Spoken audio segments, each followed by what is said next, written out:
揮下手，我做緊 live 啊，直播緊。係。阿永興，我做緊直播啊，揮下手。係啊係啊。喺 YouTube 直播緊啊。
I get a couple vertical,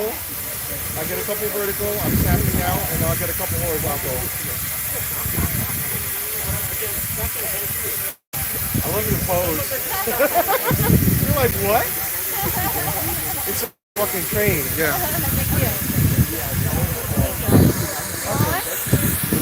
Why not? Let's do it.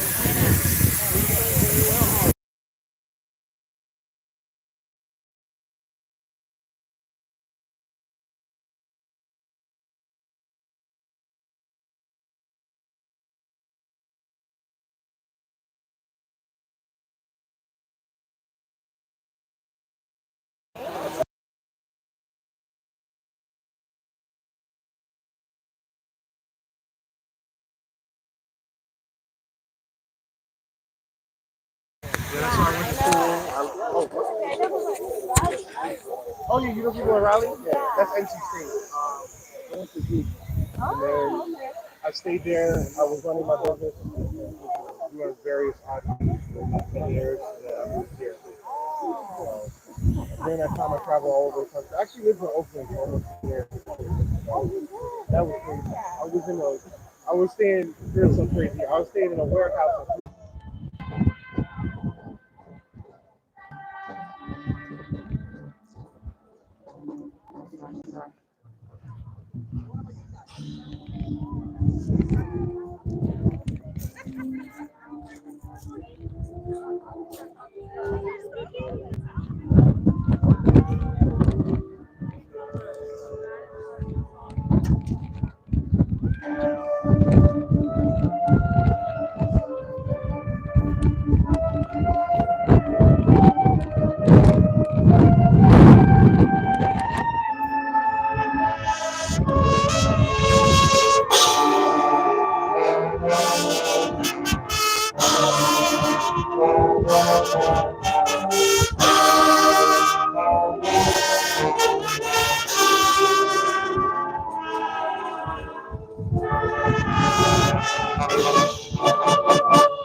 係我而家響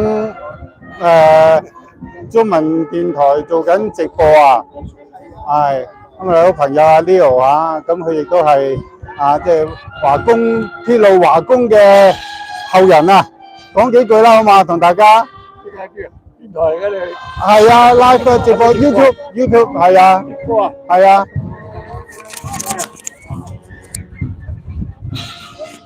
各位好，我係呢個華工嘅後裔，我爺嘅爺咧就係有份起呢段嘅鐵路嘅，所以我呢次係第二次參加，第一次參加咧就150週年，呢次係我第二次參加155年嘅，同埋梁總一個團參加呢個慶會啊，好啦。好，多謝晒 Leo 啊，係。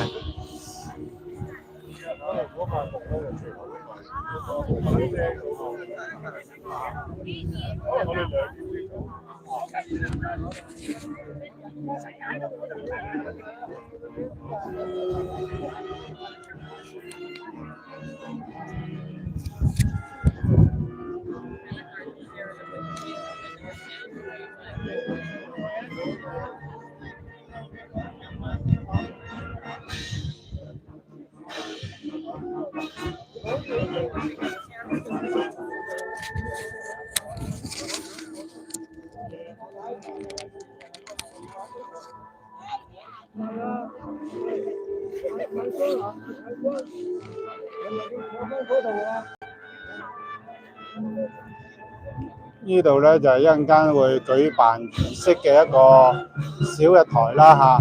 咁樣儀式舉行嘅時候咧，應該嗰兩個火車頭咧就會喺呢個講台後邊嗰度咧，就再一次即係碰頭啦。咁都象徵即係當年喺同一個點嗰度咧，就係呢個鐵路完工啊，東西兩邊嘅鐵路合攏釘最後口嘅鐵路嘅釘咧，亦都係喺呢度舉行嘅。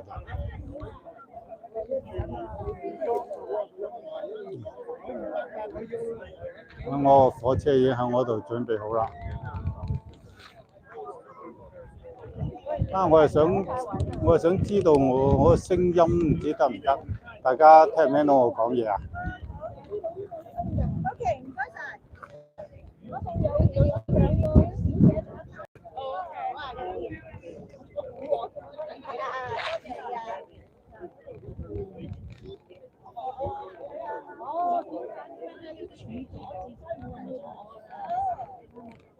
聲音 OK 嘛？聲音聽唔聽到我講嘢？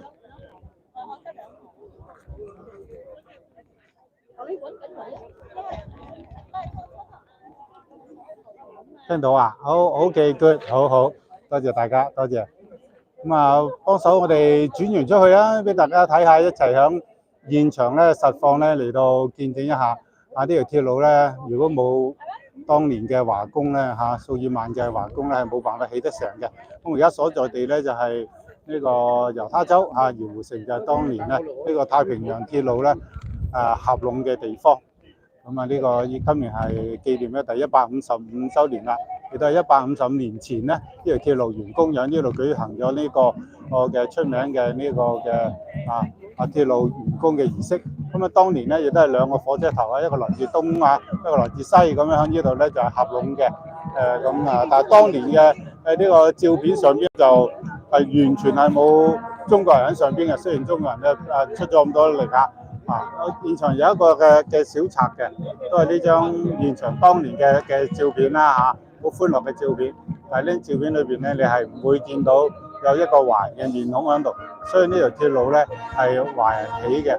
但係今年咧就唔同啦嚟紀念嘅現場嘅群眾裏邊咧就冇150週年嘅時候咁多，但係咧華人嘅面孔就都好多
今年嘅人咧就比150週年，即係5年前咧就明顯就係少咗好多嘅。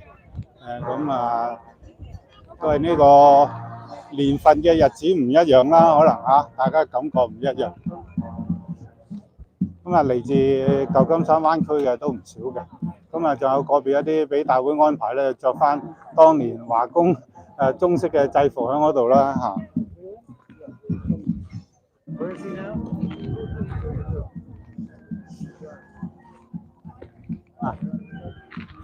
我不如揾一位傾下偈啦，呢位陳永興先生嚇，咁嚟自我哋三藩市嘅，喂，同我哋講講啊，陳永興先生，你今日點解會着成咁樣啊？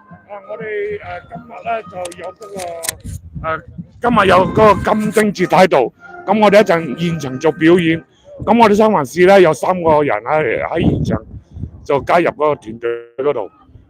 舊年我哋玩過嚟，幾開心啊！係表演啲乜嘢嚟呢度咧就呢條鐵軌，咁我哋一陣開幕式嗰陣時咧，我哋有去翻155年前、160年前嘅事啦。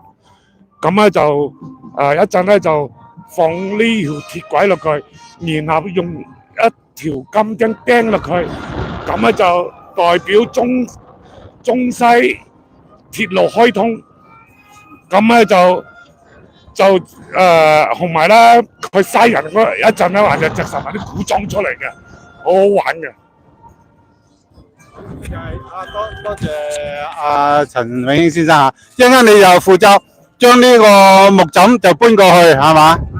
係啊，木枕同埋仲有木枕咁放落嗰條鐵軌嗰度，咁跟住尾有2台火車喺度接通咗佢，咁我開嚟開去嘅。好嘅咁而家就等緊儀式開始，我哋先去睇下個火車先啦嚇。好，多謝晒陳生。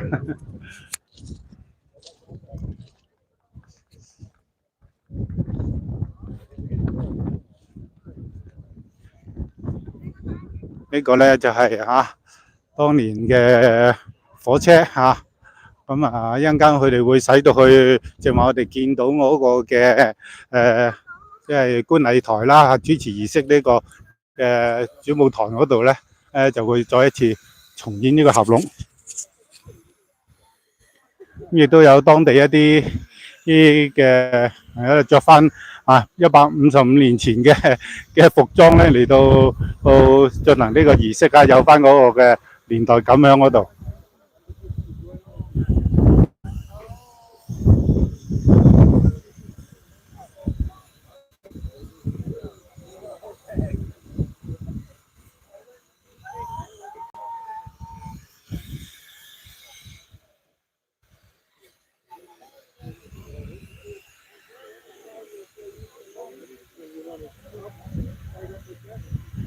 呢個紀念咧，喺唔同人嘅唔同社區唔同族裔嗰度咧，都會有唔同嘅感覺啦嚇。如果係純粹講鐵路嘅，就係美國響當年一個偉大嘅基建工程咧，就係用一條鐵路，當時最先進嘅公共交通工具咧，嚟貫穿咗成個美國由東岸至到西岸。但係對於華人嚟到講咧，就係我哋100幾年前大量嘅華工移民咧。就係被引入嚟咧，就建築呢條響西岸一段嘅鐵路。因為嗰段嘅鐵路咧就係冇東岸咁容易嘅，東岸過嚟咧就比較平地多啲，就容易建築。但係響西部過嚟呢條鐵路咧，就要經過唔同嘅海拔嘅高度不特止，好多你要穿過呢個落基山脈啊，亦都有一啲係海拔高嘅咧，長年都係寒冷啊積雪嘅地方。咁啊，當時又需要都係用人工啦、炸藥啦，咁嚟到開鑿呢一條嘅鐵路。咁就係用咗我哋嘅華人啦，當時就係引有一大批嘅華工喺嗰度。呢個華工啊辛苦啦，一日啊10幾20個鐘頭嘅工作，待遇咧都係一般工人嘅一半啊。咁但係因為佢哋刻苦耐勞啦，就亦都冇好多嘅要求，所以就當時係鐵路商咧就認為係即係對佢哋嚟講成本效益最好嘅勞工。咁啊有幾萬嘅勞工咧，最高峰嘅時候咧，好似話有成4萬嘅華工喺度起呢條鐵路嘅。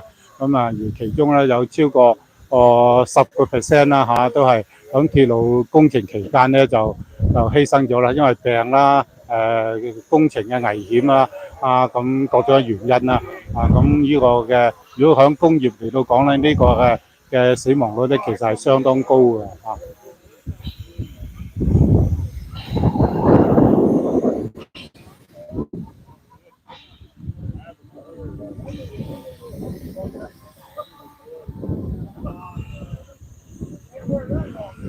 好啦，我哋翻去觀禮嘅現場啦。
Hello， 係你好。自己出資啊？係啊，我哋而家做緊 live 直播喺 YouTube 上邊。OK。講幾句啊，鄧生，我哋僑領亞尼三藩市嘅鄧卓智先生同埋袁武良先生。大家好。係點啊？感覺點樣樣啊？今日嚟呢度。我已經參加過好多次呢個節目，咁樣應該係對於我哋嘅華人能夠繼續喺度發揚光大咧，呢個係非常之好嘅一個節目嚟嘅。因為我哋華人咧嚟到美國咧，以前咧就係幫起呢個鐵路嚟到令到我哋呢個國家能夠繼續咁樣非常之繁榮，東西貫通，呢個非常之重大嘅工程。我哋中國人咧係出咗好大嘅力為呢個建設為國家嚟建設嘅。咁我哋非常之懷念佢哋嘅貢獻，多謝。我咧就係警工行嗰陣時做總理嗰陣時咧就開始過嚟，應該佢嗰年咧就係150週年。打後咧我每年都過嚟嘅，因為點解咧？我覺得呢件事咧係好就我哋中國人嘅大事嚟嘅。因為點解咧？係我哋當其時咧係所有咧咪豬仔咪成咁樣過嚟幫呢個聯合整好呢條河，特別美西呢邊咧鐵路咧都係我哋啲中國人幫手做。美東我哋唔知啦，同埋喺嘅歷史咧就係所謂人咧，所以我覺得由呢個活動咧，我哋始終中國人一定要嚟。呢個就係我哋中國嘅歷史嚟㗎。可以講得係中華文化嘅歷史，所以我就覺得，所以我每年我都會嚟嘅。好，多謝晒，多謝。梁子峰係係我都參加過你好多活動啊，上洛杉磯係啊，你哋識咗入報籌款同埋俾書做主持，我有參加，我前2年咧都係作為華工代表上台獻花嘅，今年都將會係我係嚟自洛杉磯嘅梅學。哦，你好，你好，你好，我哋呢個點工嘅電腦。係你好，你好，你好，係梁傑峰，佢就一個做咗幾十年，因為就喺鹽湖城當地係咪？我就唔見興我係。但係佢就實際係中華會館嘅一文化中心咯。係講幾句喺呢個華工鐵路紀念裏邊，你哋都做過啲咩工作啊？我啲就華工咧就有我啲有啲異地啊，有物業啊，都係華工承傳落俾我嘅，都家陣都係我當家。即係承接咗財產。今日你每年有啲咩紀念活動啊？會做？每年都嚟紀念啦，咁啊熱鬧啊，唐人擺下酒啊，即係我啲代表自由民主嘅嗰邊咧就都好搞好多人嘅，但係佢嗰啲前輩啊，嗰啲骨灰啊乜剩，都係佢就接車㗎，即係掃墓啦，係嘛？掃墓啊！每年親抽兩祭啦。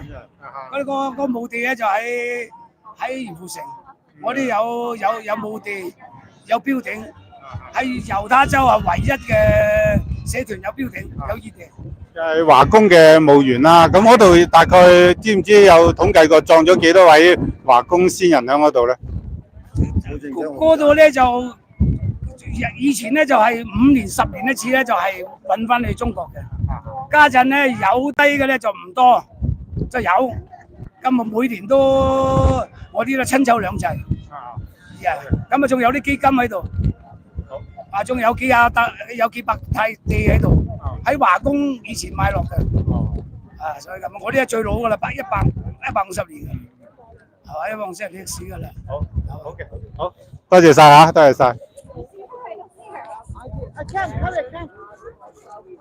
Hello。梁生，我呢度講私人嘅嘢啊，大陸嘅呢啲係真係好差嘅。唔係啊，你幫我撐我幾間嘅祠堂。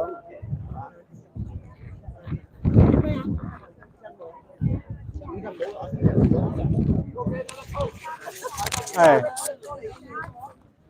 我錯過嚟呢邊，有位大姐。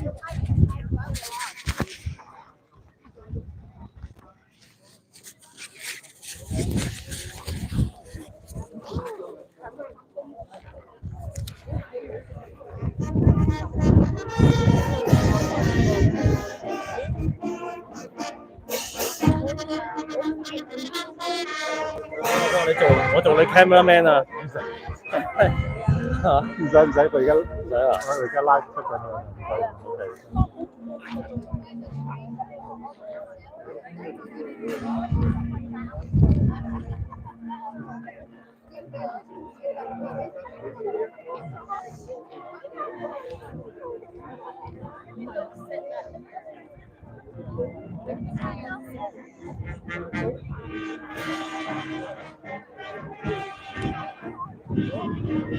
我哋而家都喺度等緊儀式嘅開始啦嚇，咁我哋啲環社區嘅一啲社區領袖啊、代表啊，咁啊陸續入場啦嚇。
President of the United States,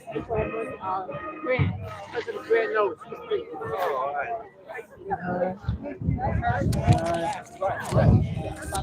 喺呢度咧，我哋見到我哋三藩市嘅五市公所嘅總顧問啊，伍全贊先生啊，伍生同我哋講幾句好嘛？有幾個好升到一百我哋喺三藩市，我代表我哋中華同領養過嚟嚟呢度開幕關於我哋嘅火車嗰陣時早5年前就冇講我哋喺啲火車嗰度開幕，今年我哋就派晒啲人嚟到一齊影嘅相，等啲人知道我哋啲中國人舊時嚟美國整鐵路幾勇敢係嘛？呢啲問題好重要嘅。同時話做完嗰陣時，佢哋都冇話叫我哋參加佢哋嗰個喺搭嗰啲釘落去成功。咁我哋佢哋都冇叫過我哋一個中國人去，所以我哋啲中國人都係幾喜歡嗰陣時係嘛？咁所以我哋而家要做翻晒啲嘢，正正對能夠我哋啲中國人有代表嚟祝呢件事好，多謝晒，伍生嚇，多謝晒。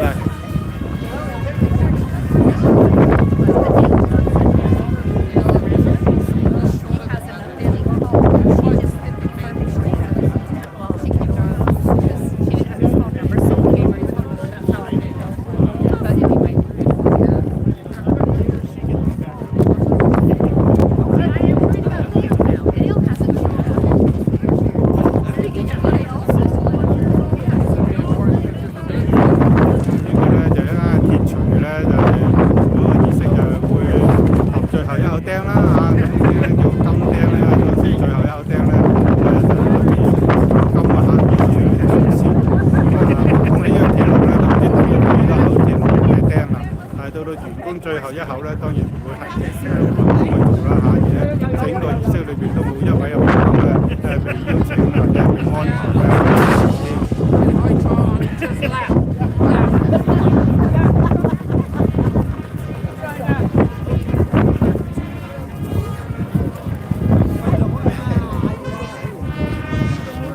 好，我影咗你啦。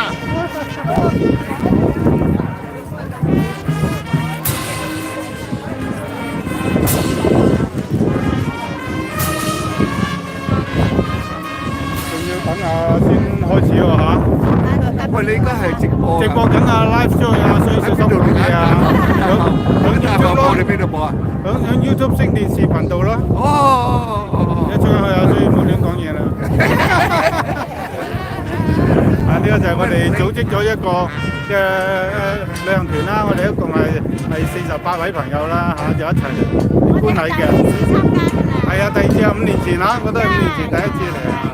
係啊，我哋發燒友啊，發燒友，好中意啊。5年前咧人多好多，多得多啊嚇。啊，咁啊有好處啊，今年我哋有位坐啦。唔使擔凳仔啊，唔使擔凳仔。嚇？我哋就坐㗎啦。係啊，自由座啦。係自由座啦。而家好啊，有位坐，已經好啦。今朝先睇你講，係嘛？係啊。今朝先睇你聽你講嘢咁咯。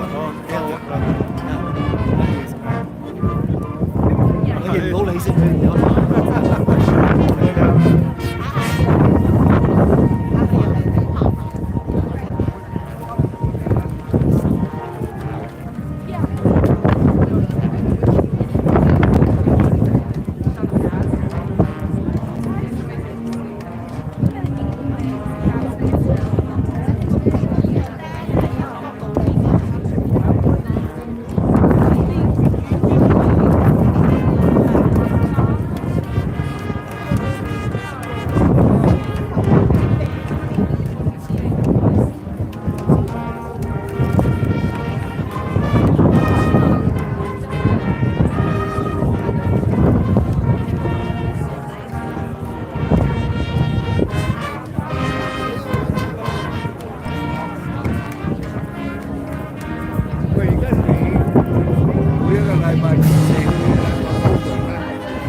美國，跟住加拿大、澳洲。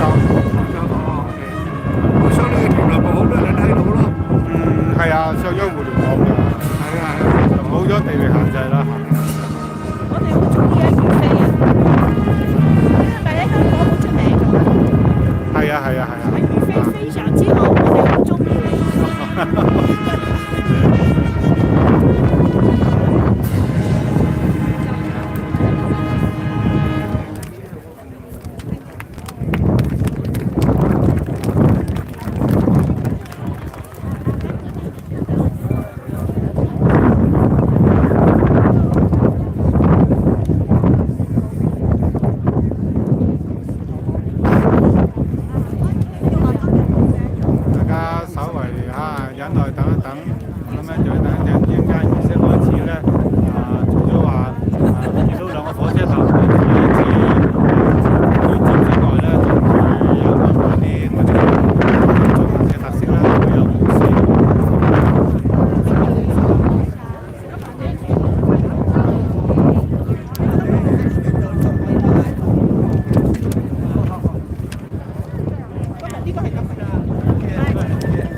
先得，我要拉翻件衫，好凍。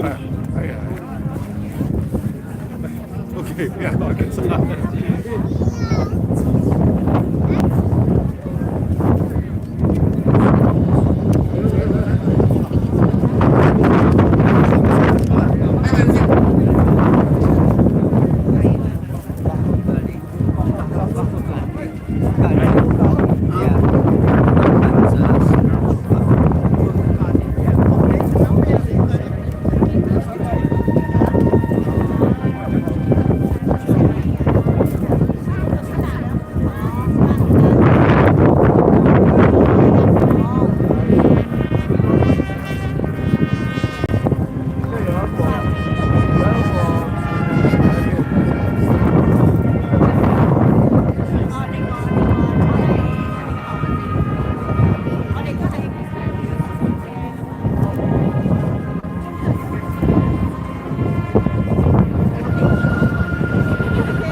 Please take your places along the main line. Anybody that's assigned to Jack Session, please take your places along the main railroad bridge. Good afternoon, ladies and gentlemen, and thank you for visiting Golden Spike. We're about to move the 119 and the Jupiter into the last Spike site. And then our program will start shortly at 11:30, but we're about to move both locomotives back to the last Spike site.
about 10 minutes until the 11:30 a.m. program starts. So we'll get the floor situated, and so if anybody needs to step away for a few moments, now's the time, and the program will begin in 10 minutes. Thank you.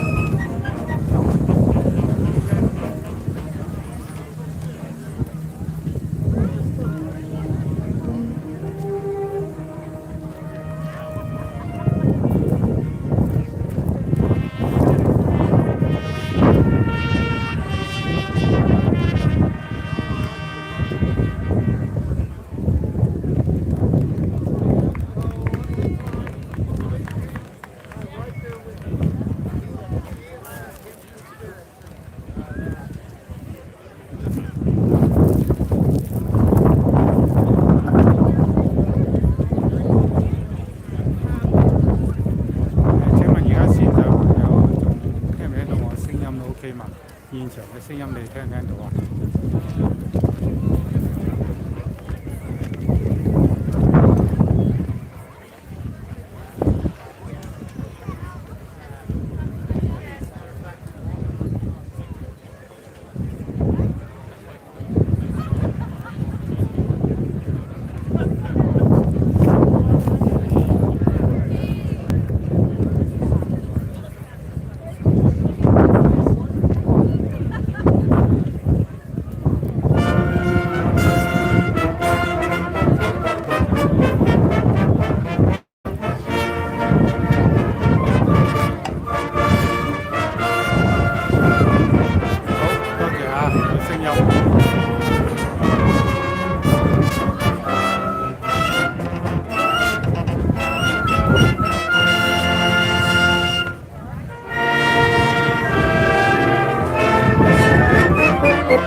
Good morning, everybody. Thank you. Good morning and welcome out to Golden Spike National Historical Park on this, the 155th anniversary of the completion of the nation's first transcontinental railroad. So thank you for coming out on a beautiful day that is probably very reminiscent of what they experienced 155 years ago. Cool, crisp, but also beautiful blue skies. So first I just want to again thank the Bear River High School Band for joining us this morning and sharing their talents and music with us. How about a round of applause?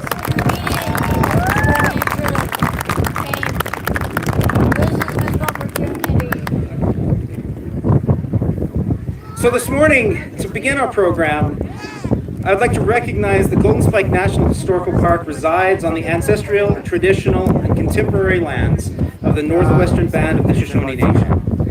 And it's my very great honor to welcome Rios Pacheco, who is a tribal elder with the band, up onto the stage to start our program today. So Rios, thank you.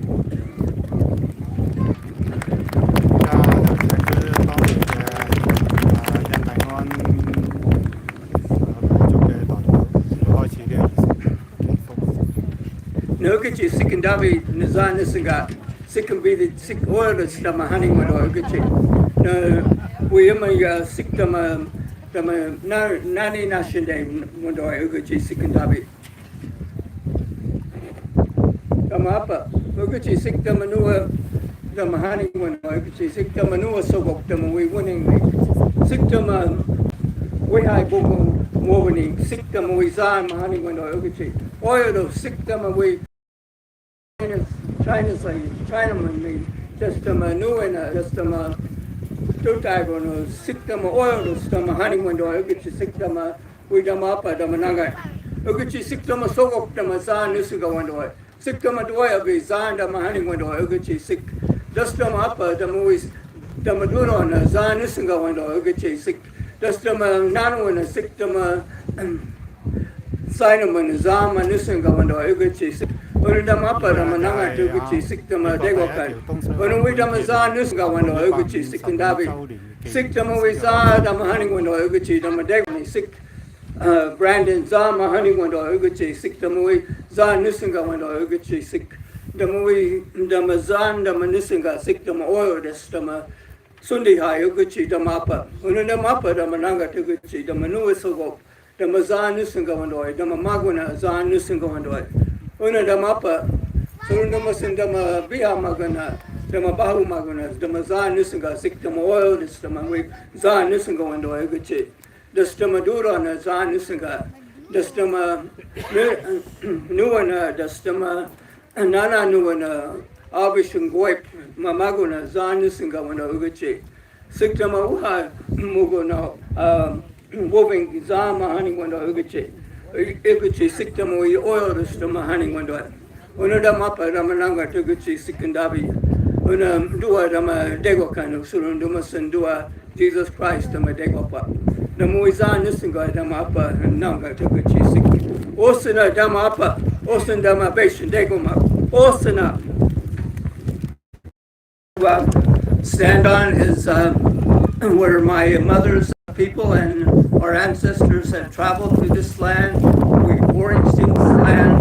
We have had many hunting experiences, but mostly we've taught our children to know how to survive on this land.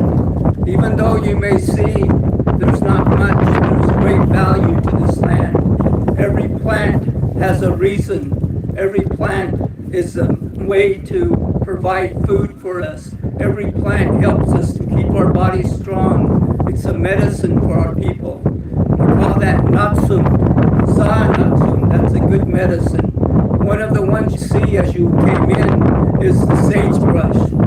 That's a plant that will clothe our people. That's a plant that will help our people in sickness. That's a plant that shelters our people. That's a plant that we hold sacred because when the smoke rises from that plant, it cleanses the air. Today, what I want to do is have some of the older people that are ancestors of the Chinese workers here and stand, and I'll give a special blessing today. So that way we know that their people are taking this land and our people won't see it. So if you come up here and just stand in the line, I'll take care of that for us today.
are going to raise the flag, and the Bear River High School band will provide the national anthem. So Norm.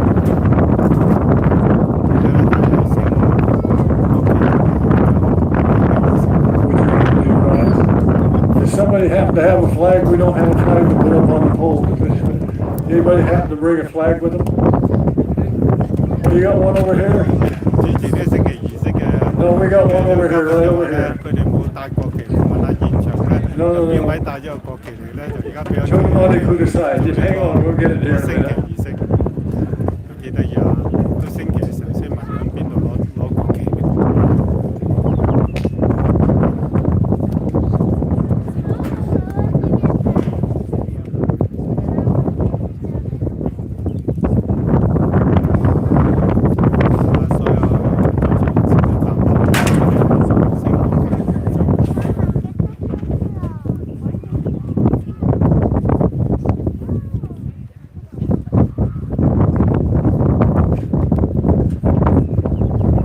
In 1869, that's the way they got the flag. The guy just happened to have one in a train car, so he went back and got the flag. That's how they come up with the flag. And that's why the flag had to be in the audience. Gotcha, didn't I?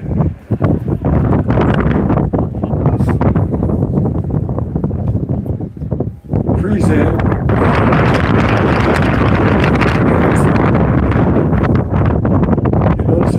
Star flag, because that's what they had in them days.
Beautiful music.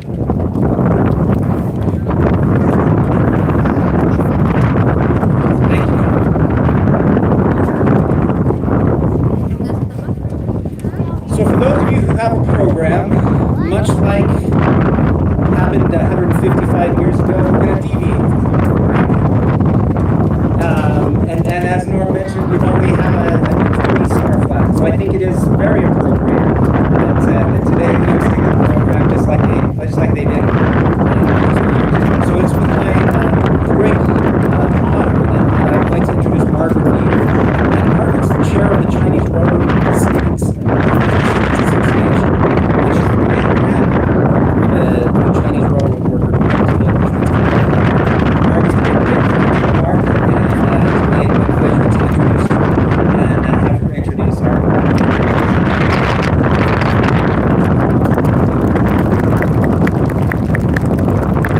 Good afternoon. Thank you and welcome everyone in travel far away. Come to our 155th anniversary of the Transcontinental Railroad. It's my honor and privilege to introduce today's Lion Dance. Today's Lion Dance will be performed by Benyon Junior High School at Taylorsville Chinese Cultural Club. As you guys see, all these young people, they are from 11 years old to 14 years old. They work very, very hard. They practice once a week. The teacher is Michael Markham. He did a fantastic job. Thank you, Michael, for training so well the students. Usually, when we perform lion dance, it's during the Chinese New Year and special occasion like that. We perform it in the beginning. Then what is mean is take the chase the evil spirit away, then bring in the good luck and good fortune. Usually when they perform lion dance, you can touch them, feed them, prosperity too. And yeah, and it's my great honor and pleasure to present to you the Benyon Junior High Lion Dance Team. Let's give them a big hand welcome. Thank you so much.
Binion Junior High School.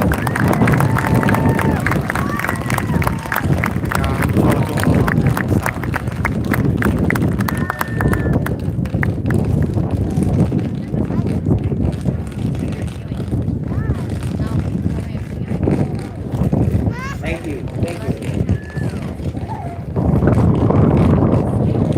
So today, well, we got firecrackers that go forever, right? This is a party now. So today, as I mentioned, we're celebrating, or we're commemorating the 155th anniversary of the completion of the Transcontinental Railroad.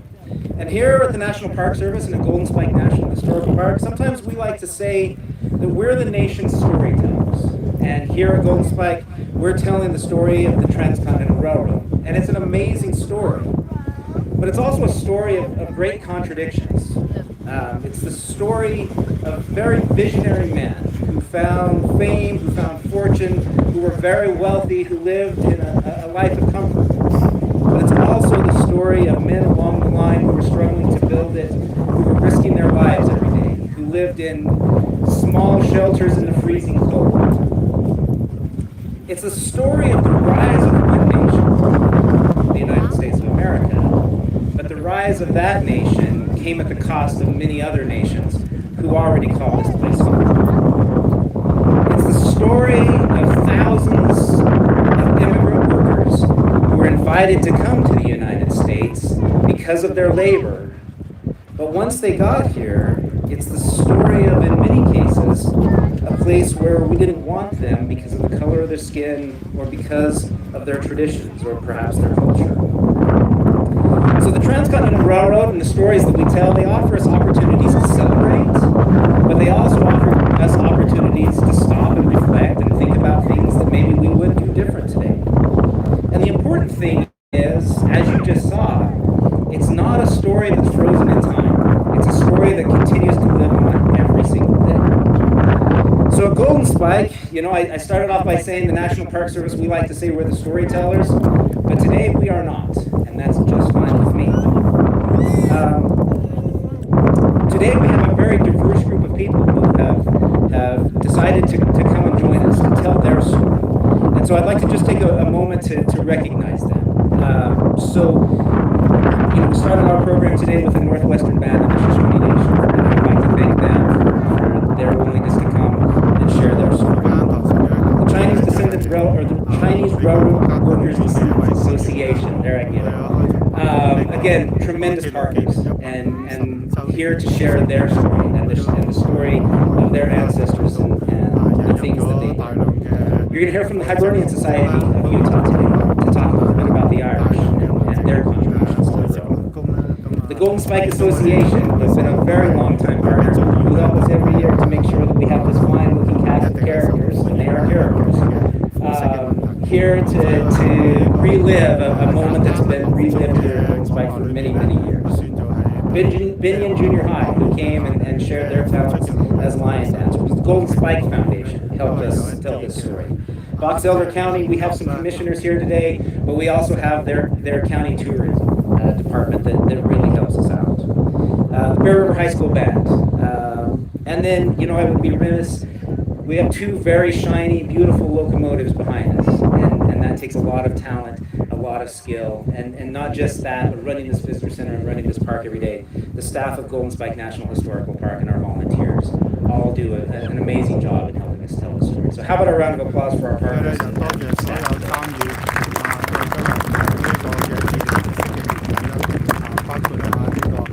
So as I said, the story of the Transcontinental Railroad is still being written, and it's being written by all of those groups that I just talked about.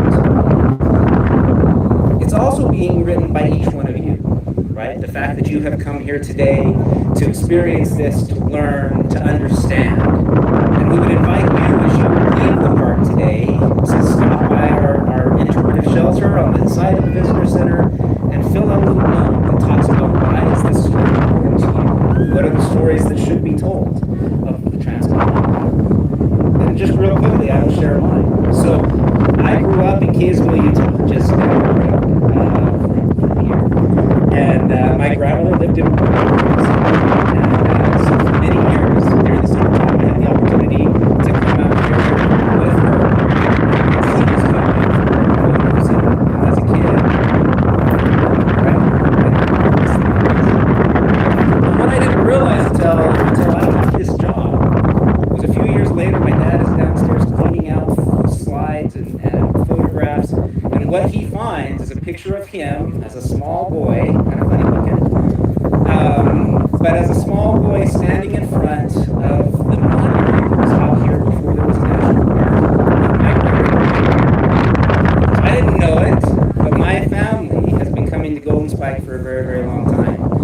today it's my great honor to be the superintendent, to continue to tell that story, to continue to invite you all to come be part of the story of Golden Spike, just like my dad did many, many years ago, and just like I am today. So thank you for joining us today.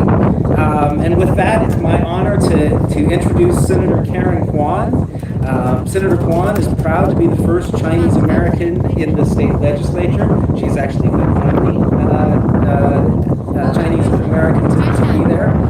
And most importantly, though, she is the president of the Chinese Railroad Workers Descendants Association, and herself a descendant of a Chinese railroad worker. So my great privilege to call her a friend and to welcome her up on the stage today.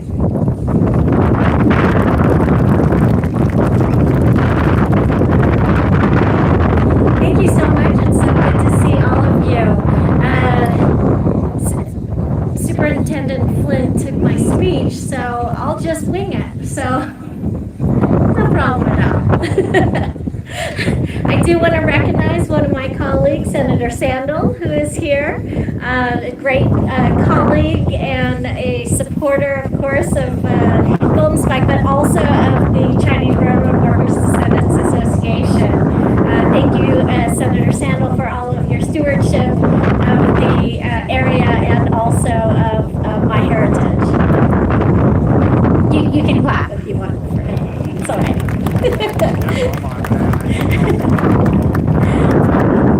And thank you, everyone who came here from near and far.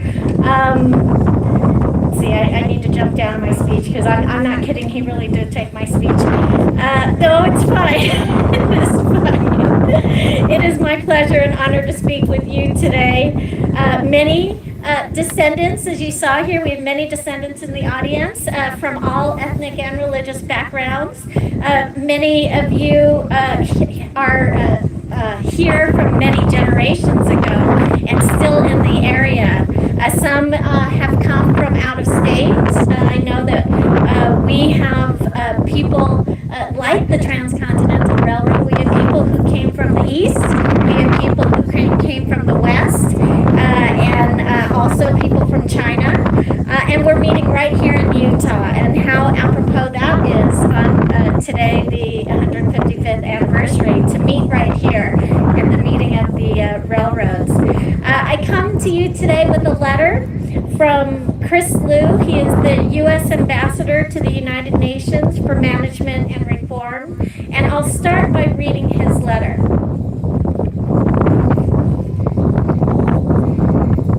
Dear honored guests, today as we gather to commemorate the completion of the Transcontinental Railroad, it is with great reverence that we recognize the historic contributions of the Chinese railroad workers. Their unwavering dedication, unyielding perseverance, and immense sacrifices have left an indelible mark on the landscape of America.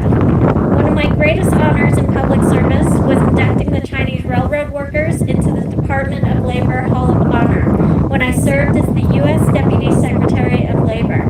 The completion of one of the greatest engineering feats in U.S. history could not have happened without the contributions of the over 12,000 Chinese laborers who did the grueling work on the western section of the track. Enduring harsh working conditions, perilous environments, and discrimination, these brave individuals labored tirelessly to connect a nation and forge a path to the future. They toiled through blistering heat and bone-chilling cold, risking life and limb with each swing of the hammer and with each track that was laid. Many of these workers died. For those that survived, they were excluded from official photographs and historical narratives, with too many of their names lost to history. Even worse, they and their descendants would face generations of exclusionary laws that restricted their rights and access to citizenship. But let us be clear, their contributions, while overlooked during their lifetimes, reverberate through the fabric of American society.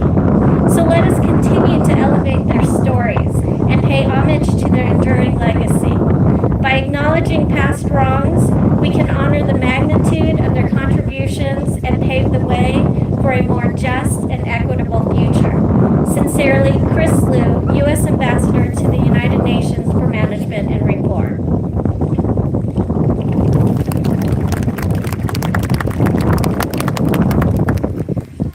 Thank you. Ambassador Liu paints a vivid and accurate portrait of the experiences of the Chinese railroad workers and all of the workers.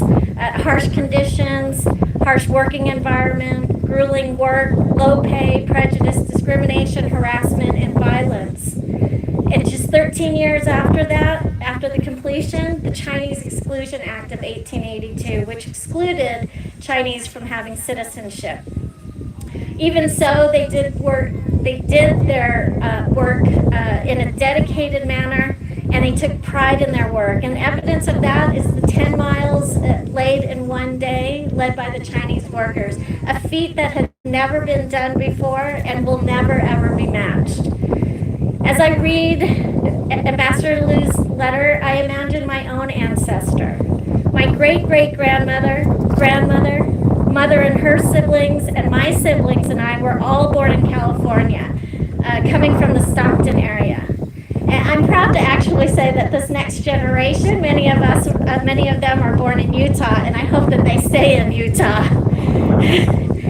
But like many descendants, I don't know who my ancestor was, but we do know that we had a Chinese railroad ancestor through oral histories. Many descendants don't know that they are even descendants. So we are lucky to have those stories, those oral histories. Let me tell you the one story that's most vivid in my mind that my mother told me. She said that it was her grandmother, my great-grandmother, who told her the story. And we guess that my ancestor was either my great-grandmother's father or grandfather. Again, we don't know because the records weren't taken of names, and so I've been trying to search, and hopefully someday I will get the name. But here on the indigenous land on which we stand, it is harsh. My mother told the story of how the indigenous peoples helped my ancestor and others to survive on this land, and they called themselves Q brothers. That's because of the braid that they had, that both cultures had and both revered. And so because of that, they helped my ancestor to survive here. Now, growing up, I never heard these stories. In fact, I didn't hear many stories about the Chinese railroad workers. And so I thought, you know how moms are, right? They embellish, like they tell you fun stories, and you're not really sure. Yeah, was that true, or is that just a family story? And I actually was on a trip looking at Terrace, Utah, and this is, I'll talk a little bit more about this, but it's a railroad town here.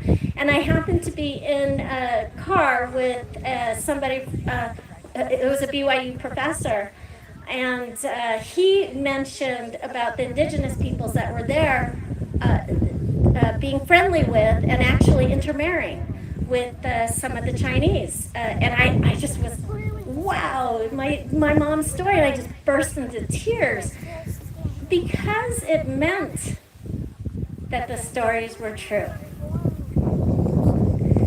And all of a sudden, the land that we see here was populated in my mind by my ancestor and his colleagues, and what it might have been like.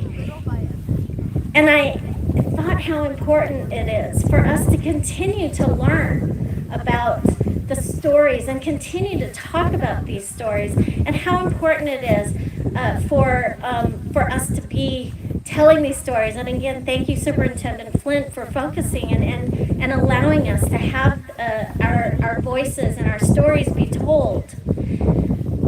Now, I talked about Terrace a little bit. Terrace is a town, I think, this way.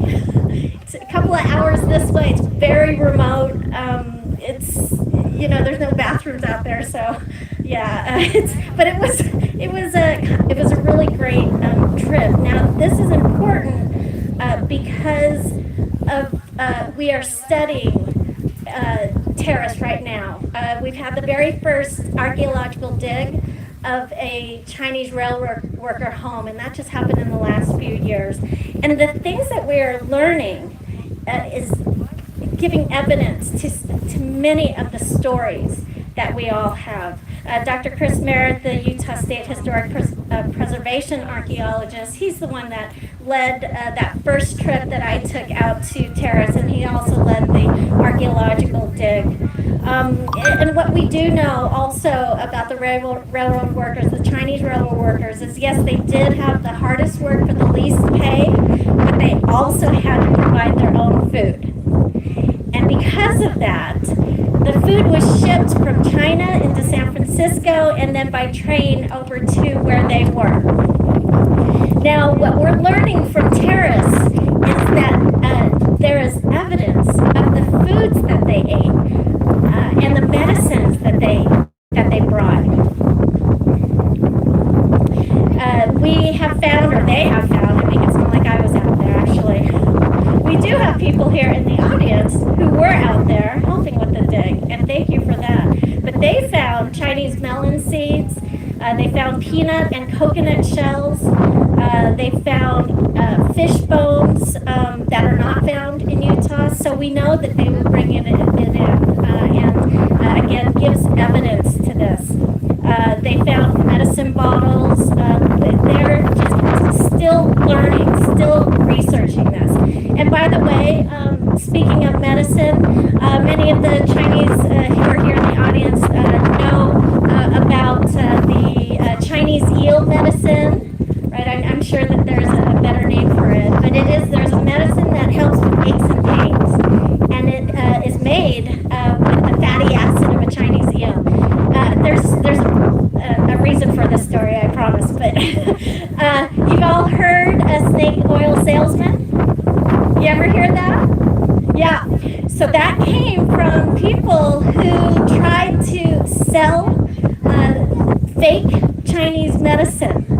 And they would take the snakes that were around here and try to make oil out of those snakes and sell it. And so it didn't work, of course, because only the Chinese medicine from the Chinese eel worked. And so that's where that comes from, snake oil medicine. So we are in places you never even knew.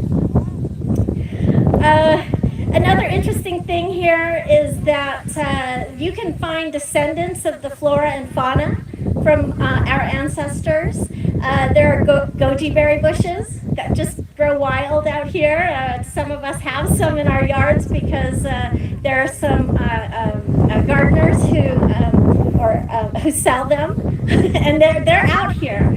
They're not indigenous to the area, are they? Are they? I don't think they are. They are not.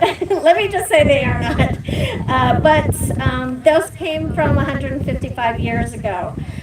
We also know in Carlin, Nevada, and there is still remnants of a pond.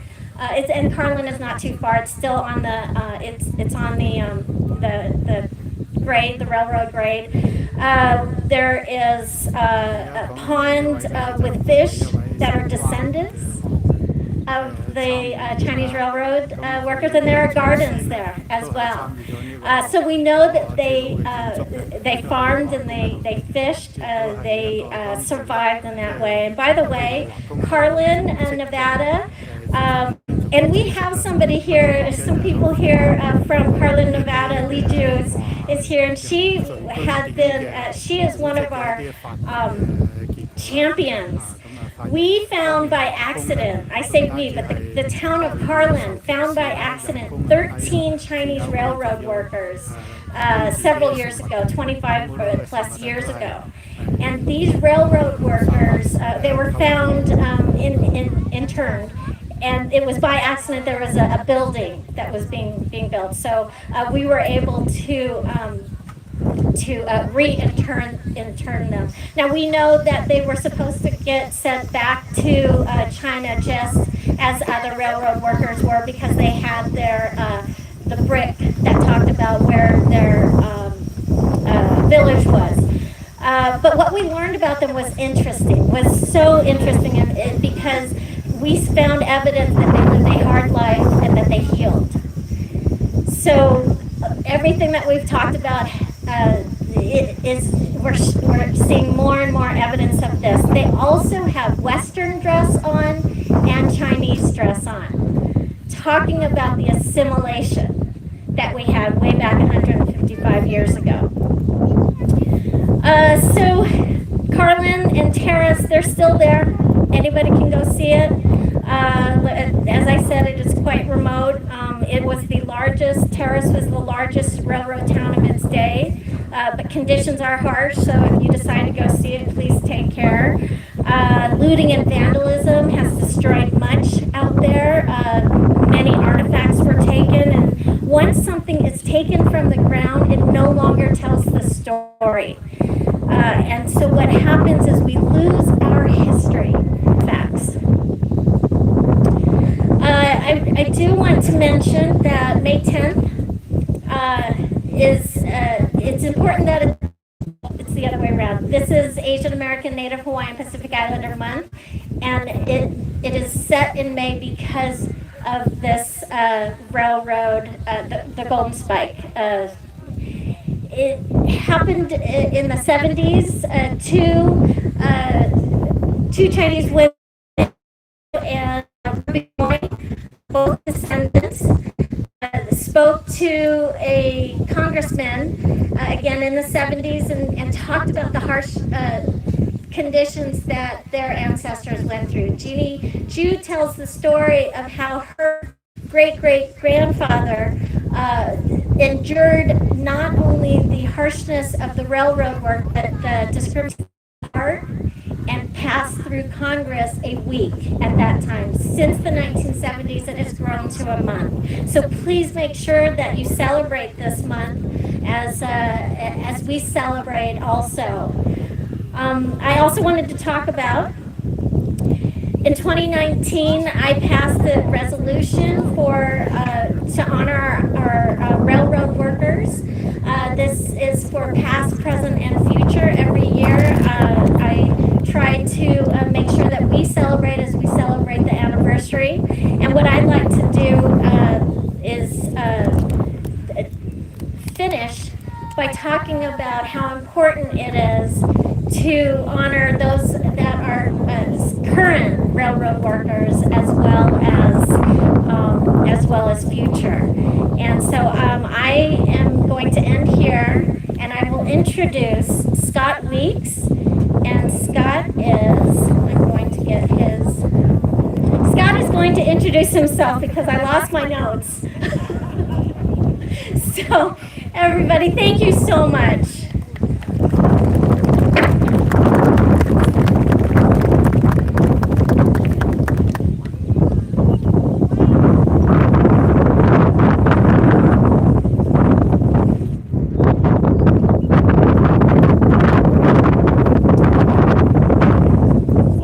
Introducing myself, my name is Scott Weeks, and I am a locomotive engineer with Union Pacific Railroad, and I'm also the Utah State Chairman for the Brotherhood of Locomotive Engineers and Trainmen.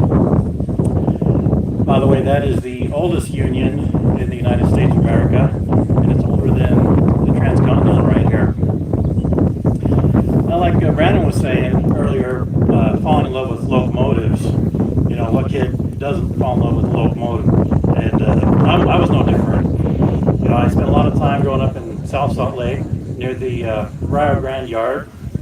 That's what we call it, Rio Grande, not Rio Grande. And there was also many Union Pacific trains aside, you know, in Sandy on the what's now the front runner, outside the tracks down by George River High School.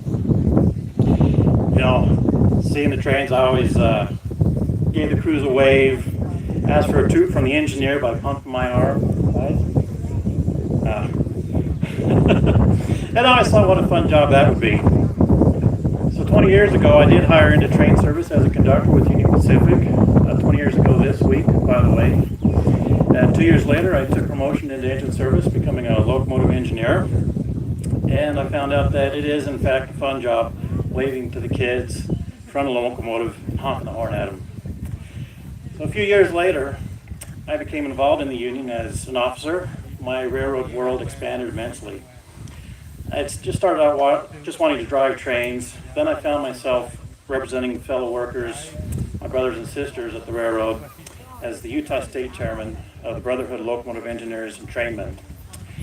In this role, I represent my co-workers, my brothers and sisters, in matters of safety and working conditions before the state legislature with politicians like Senator Kwan, and we also work with the Federal Railroad Administration. About the BLET, I did say it was the oldest union in the United States, and older here. In fact, 2 days ago, the BLET celebrated its 161st anniversary. So just a few years older than what we're doing here today. So we've talked about the dangerous working conditions of railroaders, especially the track workers. And being a locomotive engineer was not much different. In the 3 decades before the founding of the BLET, the engineers suffered from conditions such as 24-hour workday hours. And once you got off that shift, they didn't care how long you'd been off. They might come and call you out 2 hours after you tied up. They might call you out, grab the line, and knock you on the floor and say, come back to work. The railroad magnates ran roughshod over employees, and strikes were mercilessly crushed.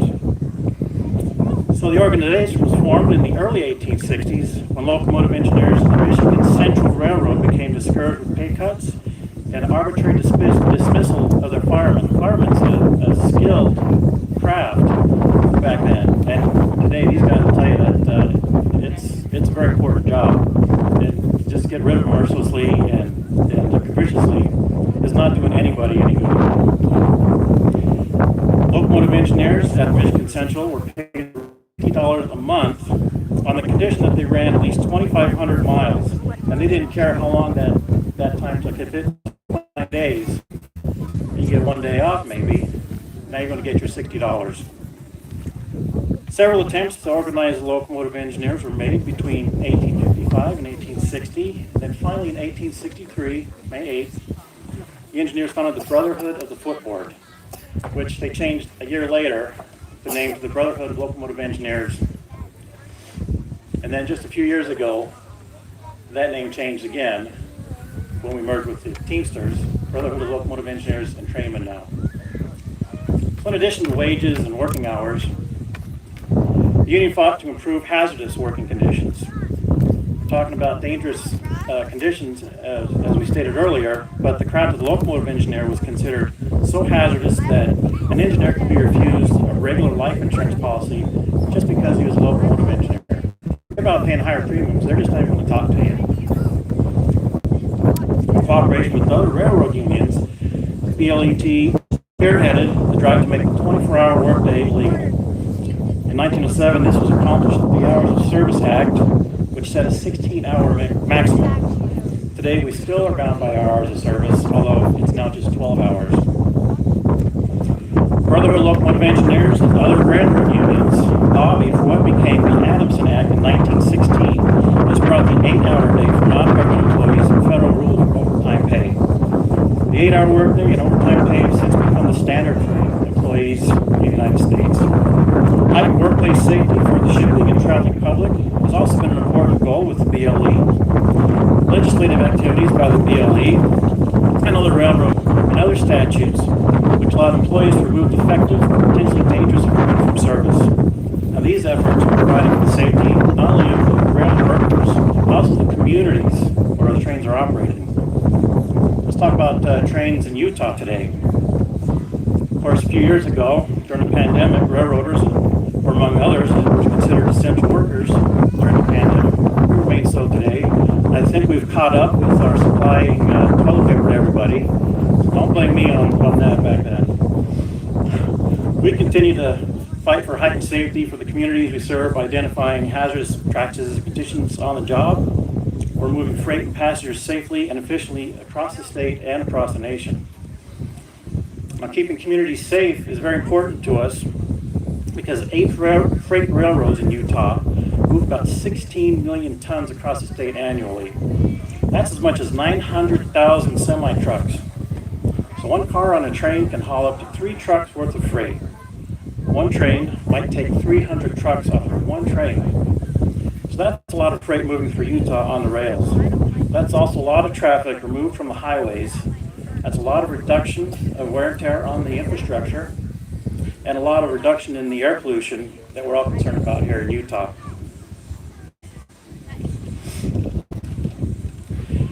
So there's always room for improvement, and the Brotherhood continues to seek improvements in safety with regulation from the FRA, legislation on local and national levels, and we also are working hand in hand with our local leaders to find solutions to keep the Utah air clean. Looking forward to the future, we are excited about the prospect of high-speed passenger rail. This should be a national priority, and I think that would be on the level of the original transcontinental railroad of the 19th century.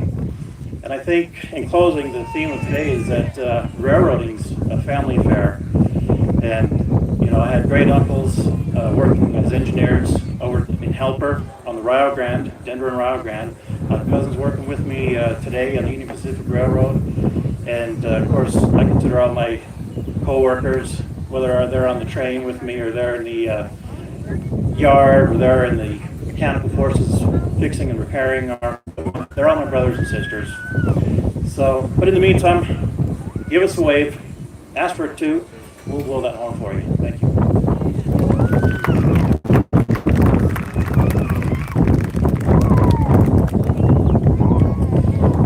All right, our next speaker is Patrick Bennett, and Patrick is a member of the Hibernian Society of Utah. The Hibernian Society of Utah was formed to preserve Irish culture, or Irish history, culture, and traditions. And if you have never been to the St. Patrick's Day events downtown Salt Lake, you got to do it because it's a lot of fun and a beautiful time of year. So, Patrick, I'd like to welcome you up on stage here. Patrick, oh, there he is.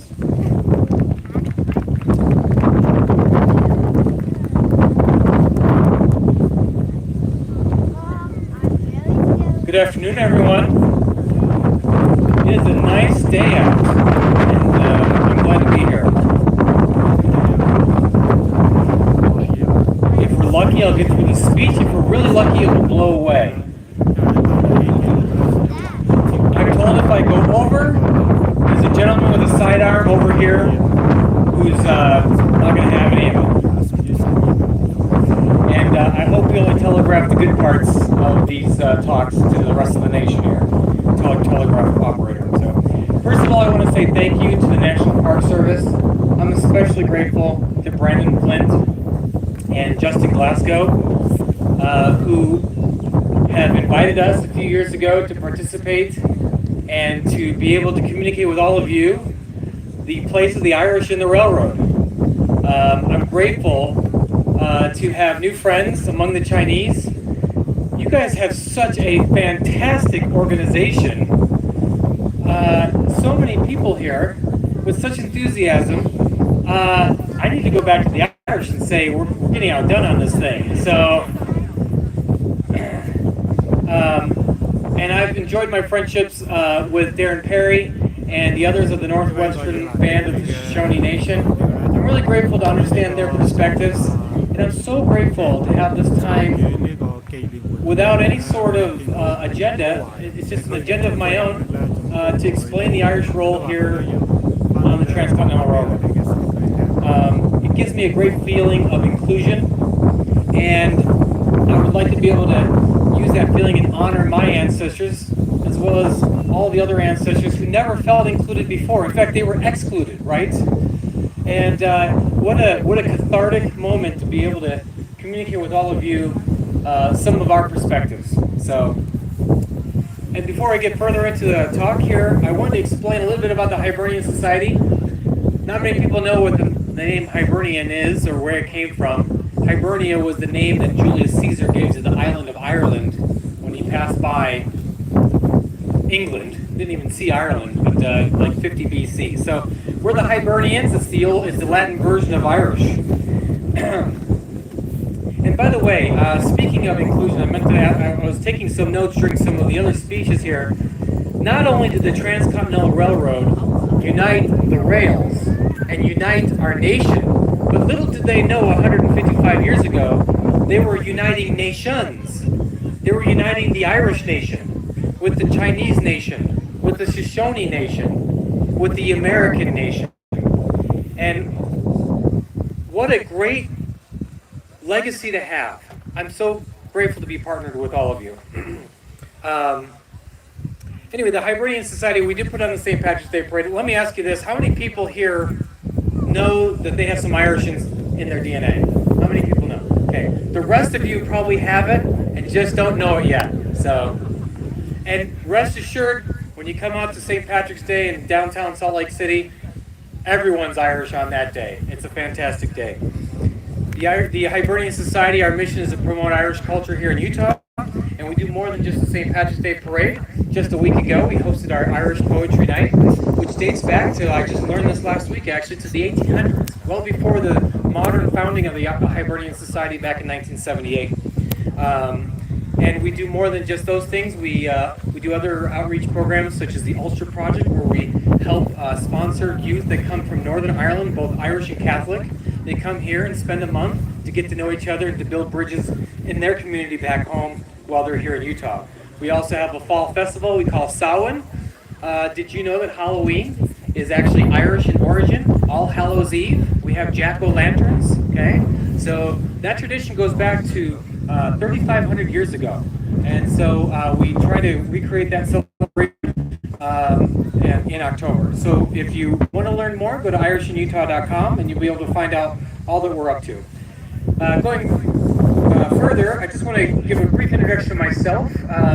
I've been so since I'm not from here, I'm after the Transcontinental Railroad. We do have road connections.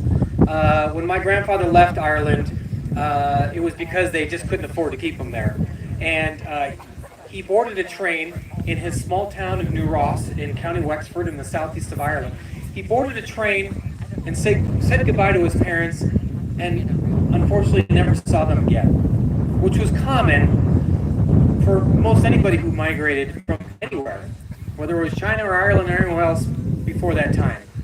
And unfortunately, he never saw them again because he never made it back to Ireland until he boarded a train from a small town, arrived in Cove, which is sailed across to Ellis Island, and then boarded another train from city to Chicago, where he was sponsored by his uncle. And on that train, the story goes, and I think this is true, but it could have been embellished, I don't know. But on this train, someone gave him an orange, and he had never seen an orange before, and didn't know quite what to do with it. So, you know, not wanting to be rude, he just took a bite of it, rind and all.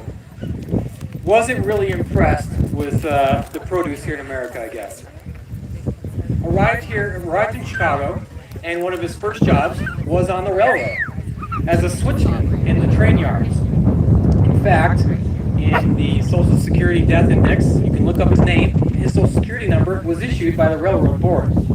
So, lots of railroad connections, and to this day, one of my cousins, railroad connections in our family, and I'm grateful to make a new connection with my association here at the Golden Spike. The railroad workers, the Irish railroad workers who came ultimately to work on the railroad, most likely grew up in an Ireland that was very poor. You know, if they were building the railroads in the 1860s, they could have been born in the 1840s. And if any of you know anything about the Irish history at that time, from 1847 to 1852 was the time of the Irish potato famine, where 1 million Irishmen starved to death. That was 25% of the population on the island. Okay. Now, it wasn't so much a famine. There was a blight that affected their potato crop, and they couldn't grow the crop. That's true. But the famine part of it was from neglect of the native Irish in Ireland by those who had settled Ireland a couple of hundred years before the English. And those good potatoes were reserved for the landed owners and for the English settlers and the Anglicans, but not for the Papists, Catholics, the native Irish. And so when you hear famine, it wasn't that everyone was starving, it was that there were certain populations that were just being withheld from. And so not only that, but the situation in Ireland was bleak because of another event that had occurred hundreds of years earlier, and that was an invasion by Oliver Cromwell and the Anglicans, who had overthrown the monarchy in England, but then came over to Ireland and decided to get rid of all the Catholics that were there and instill penal laws that forbade the Irish Catholic or the native Irish, those who were living in Ireland before 1650, including my ancestors. They forbade them from owning land, and they forbade them from practicing their religion. And when I learn of that, I think of the common cause that I hear of the Chinese and their experiences in the United States. And how ironic it was that even though the U.S. government promised land grants to those who built the railroads and who and paid them handsomely, they denied those same payments and that land ownership to much of the Chinese and the Americans. They had come to America finding promise and freedom and prosperity and to grow their family and live the lives that they wanted to, yet they endured the same persecutions that they at least the Irish had back home. So I find quite a bit of irony on that. So these railroad workers, they grew up in Ireland very poor. They left, they came to America, and wouldn't you know it, America is thrown into civil war. Most of the Irish living in the northern states signed up in the Union. There was over 150,000 of those Irishmen that served. And then after the war, they needed jobs. However, those jobs were a lot harder to find for them versus most other populations. I don't know if you've ever seen the advertisements from 150 years ago, but it was Irish need not apply that was on the top of those. And so, despite having served their country and earned the distinction and earned their citizenship, unlike our Chinese brethren, earned their citizenship, they still were second-class citizens, denied the right to work in most areas, and they were relegated to their own Irish communities inside of a caste system, in which it was very difficult to leave. So Irish really yearned for that freedom and that American dream, and they found it in the Transcontinental Railroad. It was a marriage of convenience between the railroad owners, who needed that labor force, and the Irish, who just needed some place to work. And I think there's is it a Netflix series or something? I haven't seen it, but I know I've seen the title where it's Hell on Wheels, right? You know, the Irish, when they were working, building their railroad from Omaha, laying their track, not quite 10 miles a day, but still, you know, close enough, right? Close second. You know, they endured quite a bit of hardship. They didn't have time to write down their stories, just like the Chinese. That's what I've kind of learned about this experience. I wish I could give you, I was looking for from somebody, but I just am having a hard time. They did boxcars. They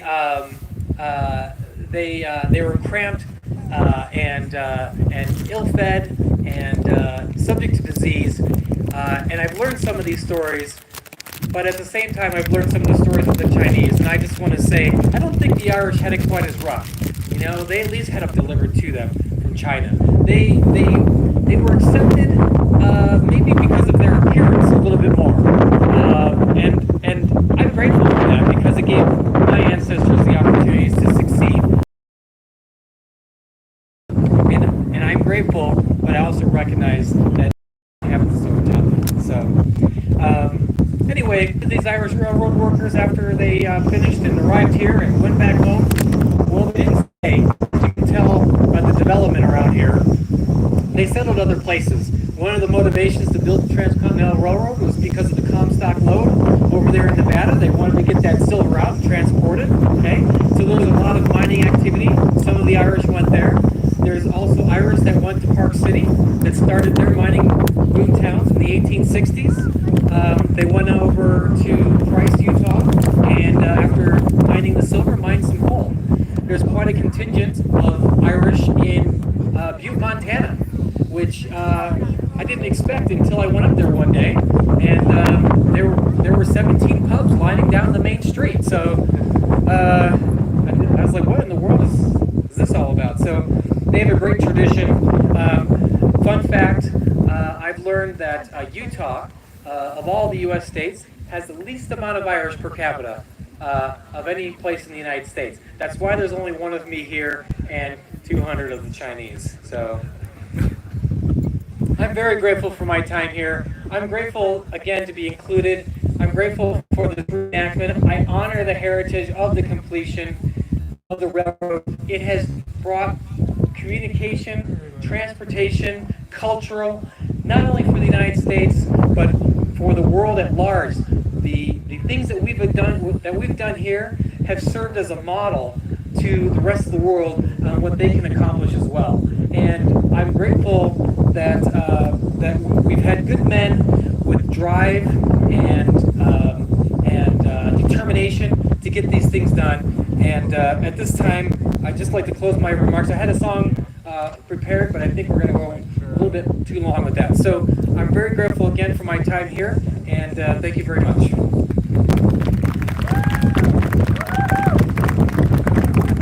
Thank you, Patrick. So at this moment, I'd like to invite our descendants and the representatives who are going to come up for our moment of silence. And as they make their way up, we've heard a lot today about the conditions that many of these people toiled under. And unfortunately, a lot of people did lose their lives, a lot of our workers. And so we don't know the numbers, we don't know their names. But today we do just want to take a moment and ponder on that and reflect on these working men and the tremendous things that they accomplished. And just take a moment to remember them. So I would just ask maybe for you all to step up, Margaret, and you guys want to come on up? 咁咧就係呢個紀念下當年喺華東鐵路犧牲咗嘅工人嚇，所以佢就 And if you all just a moment of silence and reflection. 一個默哀嘅儀式。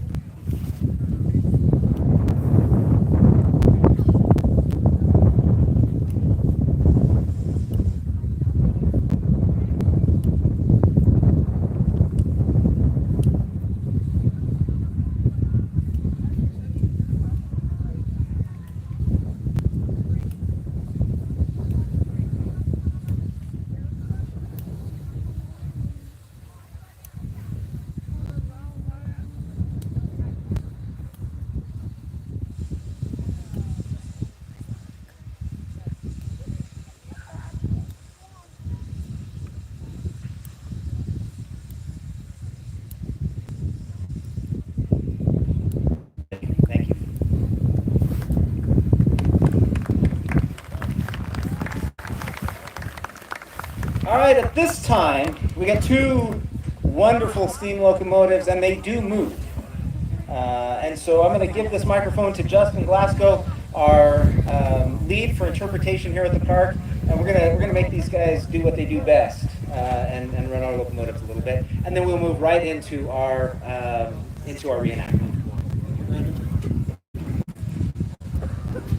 All right, folks, we're about to highball the locomotives, and they will do a tandem run like they did. For those of you who weren't here this morning, they will, the 119 will back up along the main grade and then do a photo run on the siding here. And the Jupiter as well will back up and then come and pass us again and do a photo run as well. And then the reenactment will start as the 119 coasts up to the box elder tree. So again, if you could take your place on the tracks, we'd appreciate it. Anybody that has a safety station, if they can go ahead and get on the tracks.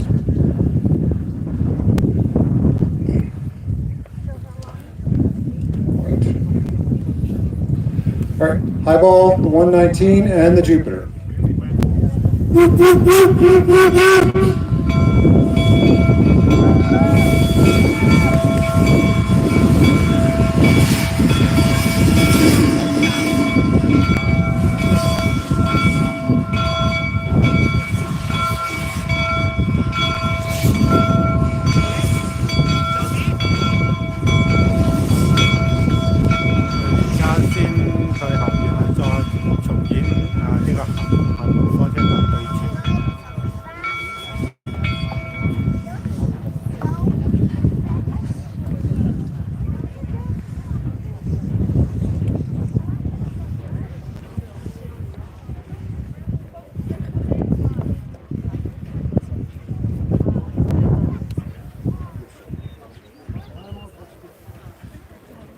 而家走開咗好遠啦嚇，咁就因為佢哋會翻嚟，再會合嘅。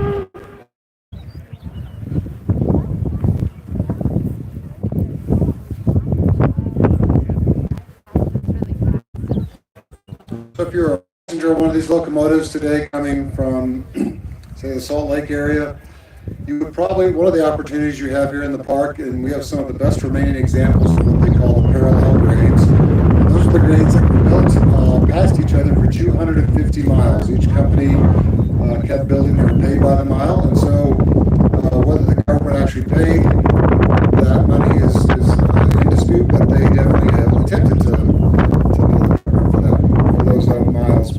So if you're traveling into the park today, you'll have a lot of examples of the parallel grades, and probably one of the better ones is on the East Auto Tour. So for those of you who haven't been out here before, that's a great experience to drive, as well as stop at the Chinese Arch. And there's great examples of both the Union Pacific and Central Pacific locomotive or the grade. And you're driving on the original grade of the Transcontinental Railroad. So you get to experience what the passengers did back in the 1860s. It probably feels safer in a car than being in a passenger car on a train in the 1860s. Doesn't feel like the hairpin turns that it probably did back then.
Is the coal burner coming from Omaha, the Union Pacific. Yep. No, Jupiter is the wood burner. That was the fuel source for that company. Yep.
Following up to a question about the Jupiter burning wood, And it was mentioned earlier this morning, so everything else, though, that the Central Pacific Company used for construction had to be shipped from the East Coast. And that 4 to 6 month journey figured prominently. It hurts their feelings for me to talk over it.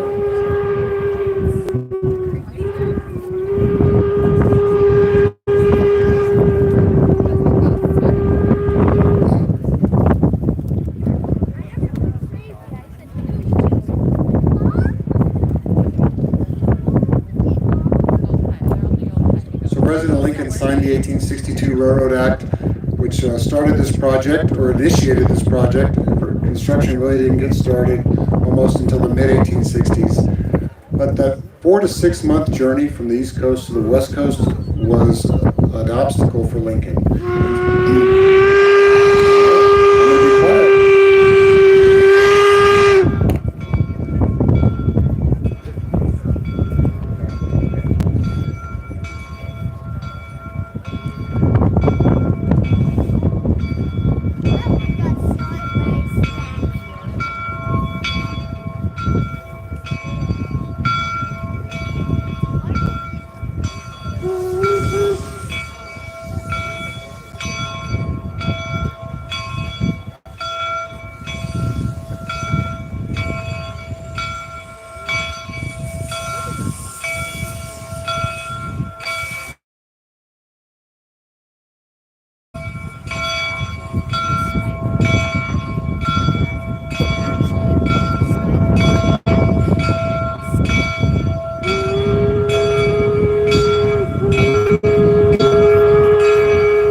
So on the last spike ceremony, you'll learn how many days Lincoln wanted to reduce that 4 to 6 month trip. I don't want to spoil the suspense of the reenactment. But on this day, May 10th of 1869, there were troops on their way west.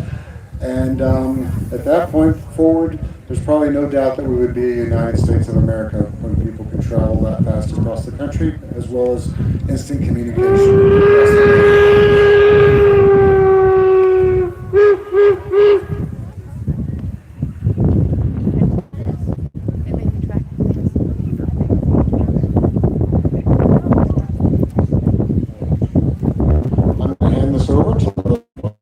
Thank you, folks.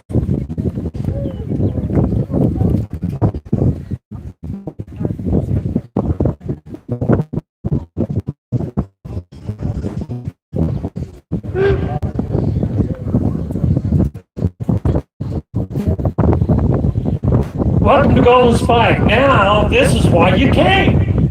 Yeah, right? Yeah, okay. How many people are here for the first time? All right. How many people came just to see the reenactment? All of you. Yeah, okay. Appreciate it. Where are y'all from? Just shout out someplace where you're from. Where in California? San Jose? I was born in San Jose. Where else? Where? Where in New Jersey? He was born there too. Melbourne, New Jersey. I was born in Melbourne, New Jersey. That's amazing. I took a public speaking class in college. They said you should relate. So there we go. If I can have the reenactors to the stage, please. Now,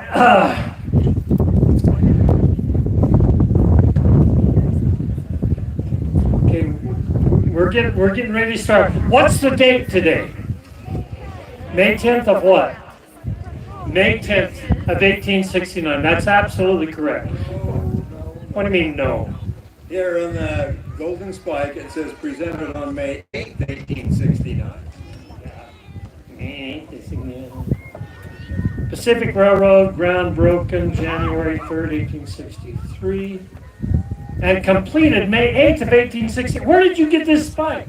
In your bookshop over there. But it's authentic.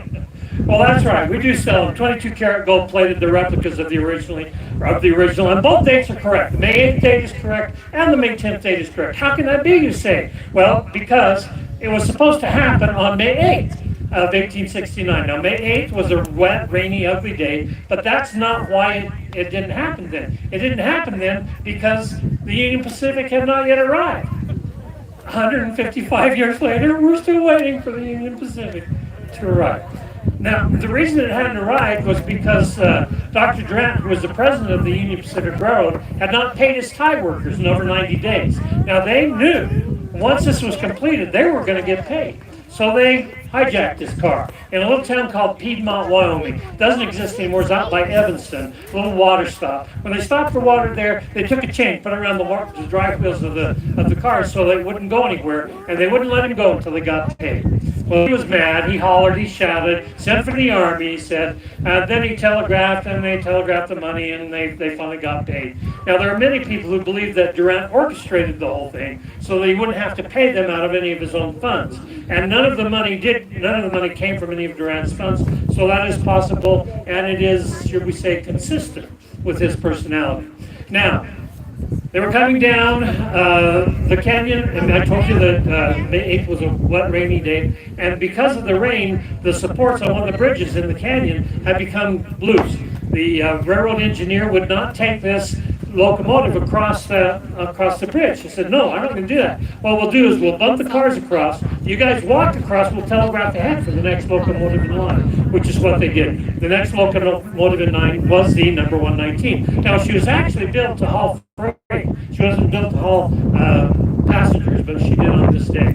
Now, we have many of the reenactors today that have been doing this for years and years. Some of them, they're taking the parts of their fathers and just replacing them. We've got one gentleman here that was in the original reenactment in 1969. It looks like he was in it in 1869. I didn't see you standing there, Richard.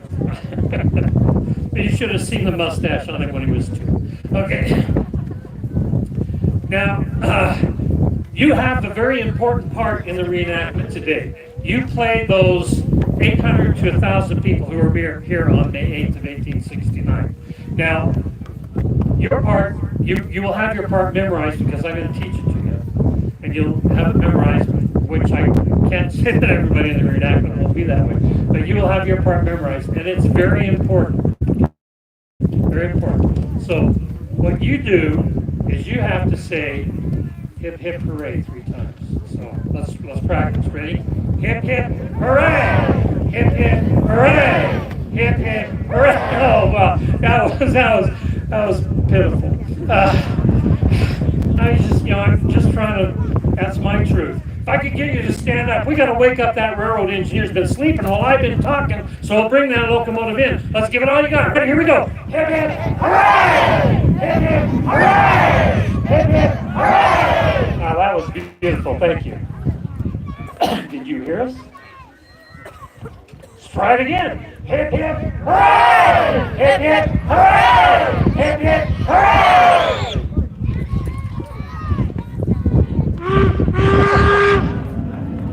Wow. You can sit down now. Thank you very much.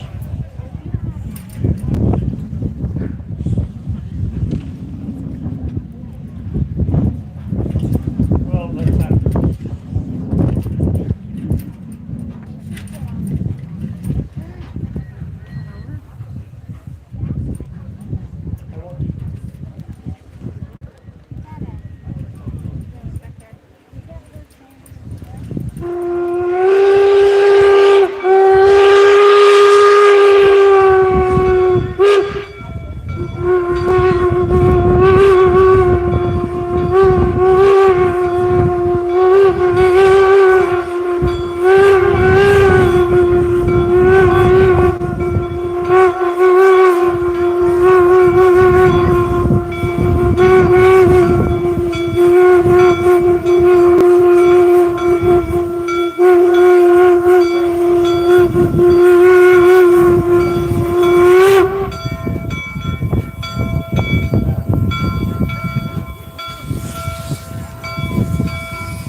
applied emergency brake up on the tender. Now he's going to put that big logging chain around the wheel so it won't go anywhere.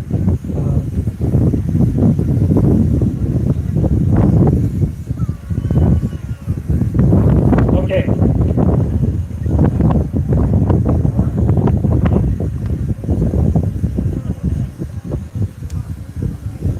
Good day. Okay, we could have the rails coming down, please. This is a symbolic placing of the last rail.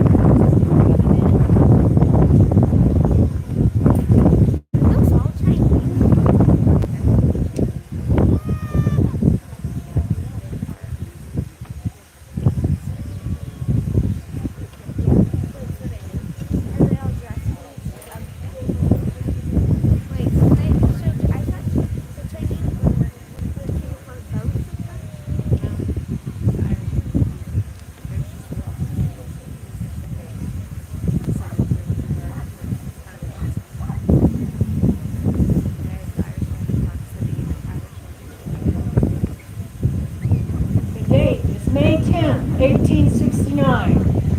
The place is Promontory Summit, Utah, an unlikely spot for the culmination of an undertaking that will mark the end of the Old West and the beginning of the New.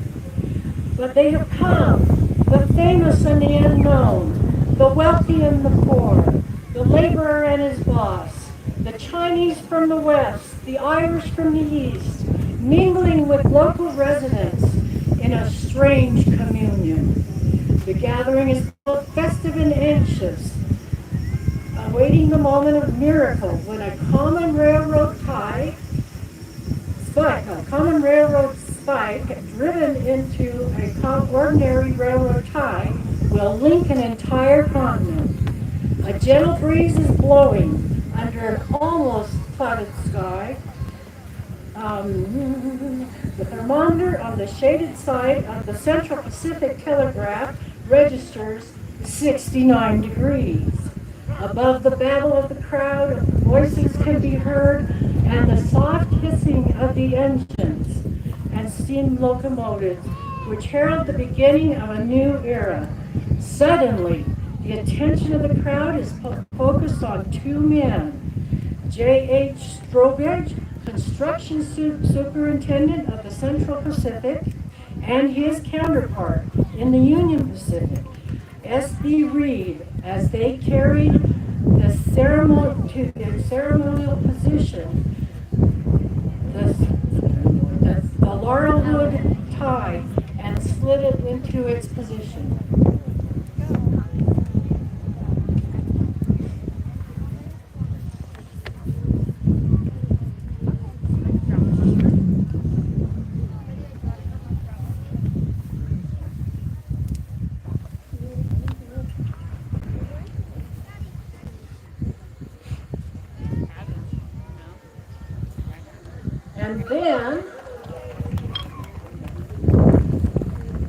And then Edgar Mills, a wealthy banker and friend of the Central Pacific Railroad official, steps forward and signals for silence. All right. And so the nation, as well as the spectators gathered here, awaits as the drama of men's hopes and dreams, prayers, begin to unfold on this, the 10th day of May, 1869, and you are here.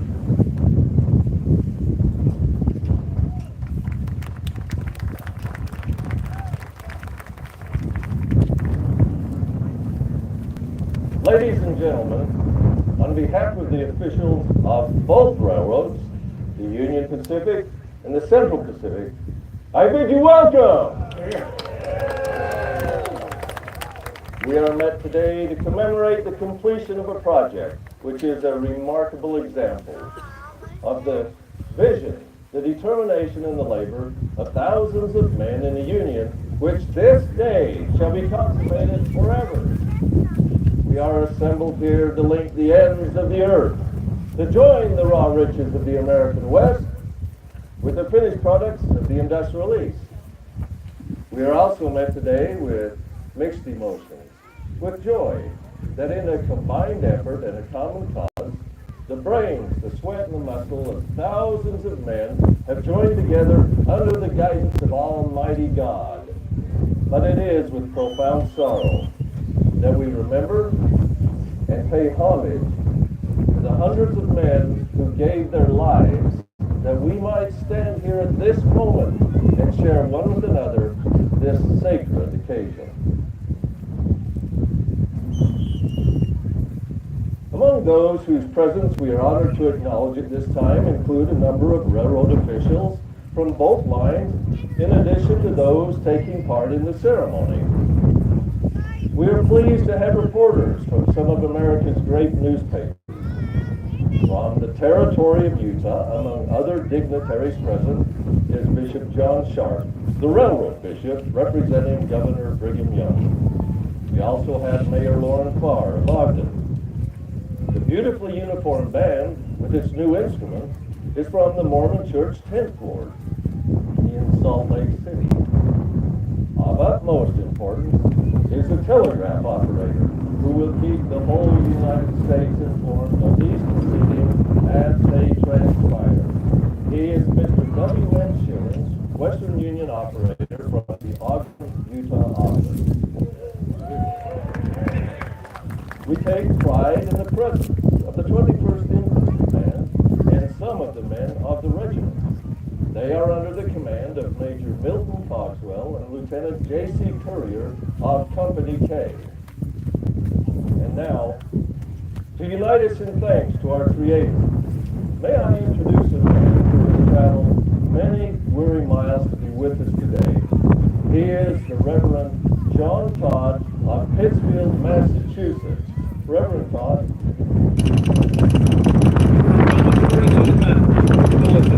Almost ready. That's all. We're being on.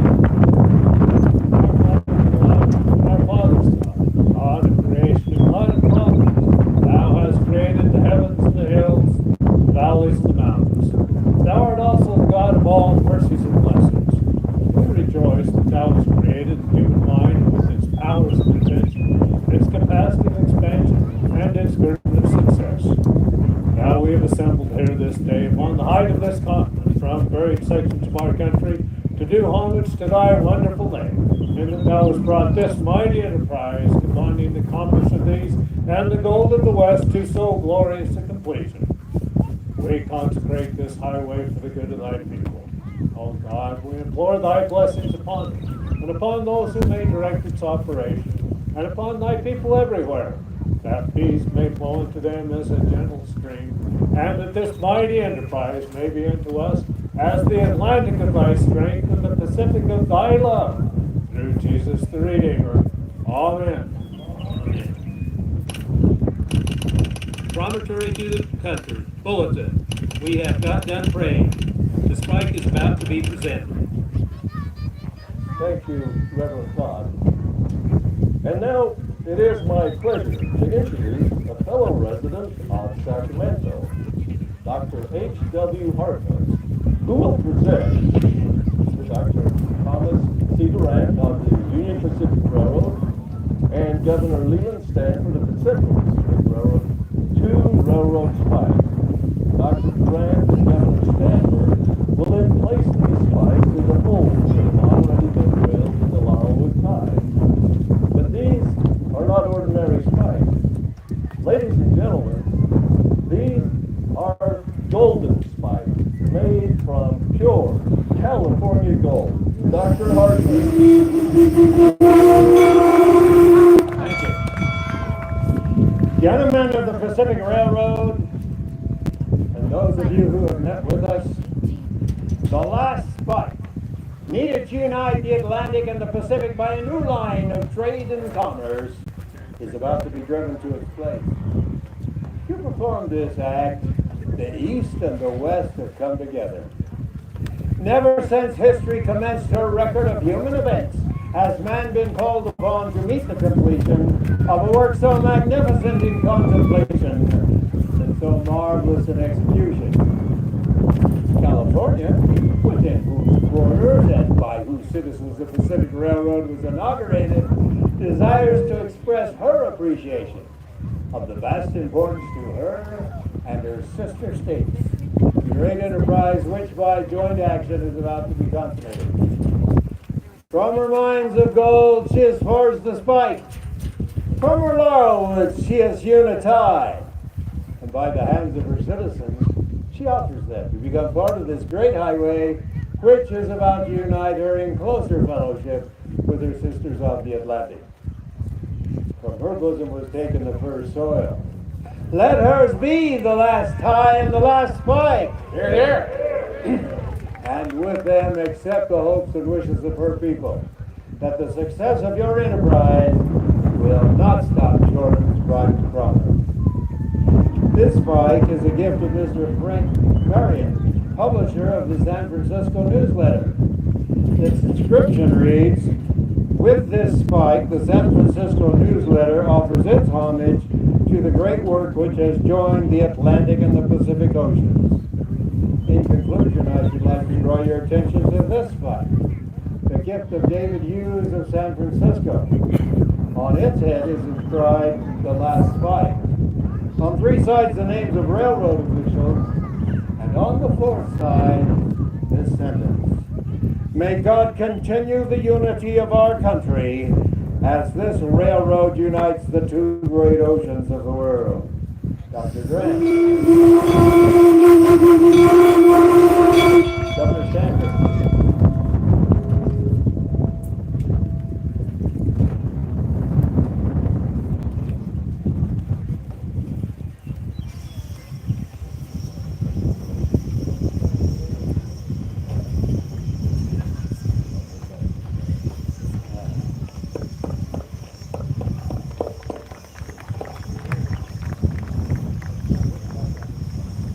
Dr. Hartman. Ladies and gentlemen, I have made an omission, and it is perhaps because I have over-celebrated the occasion perhaps a bit much. However, at this time, Dr. Durant, you have plenty, sir. I now wish to introduce three of the men who will drive some of the last necessary spikes prior to two more precious spikes. They are W.H. Nottingham. Right here, he is the president of Michigan Southern and Lakeshore Railroad, and two United States commissioners, Mr. J.W. Hayes and Mr. William Sherman. Gentlemen, if you will, please drive those last spikes.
In order to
staffers.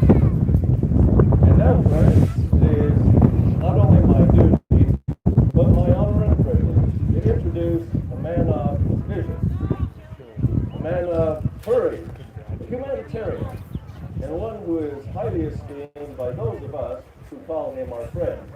He is a Californian whose farsightedness has contributed in large measure to the success of this great enterprise. Ladies and gentlemen, the President of the Central Pacific Railroad, Governor Leland Stanford.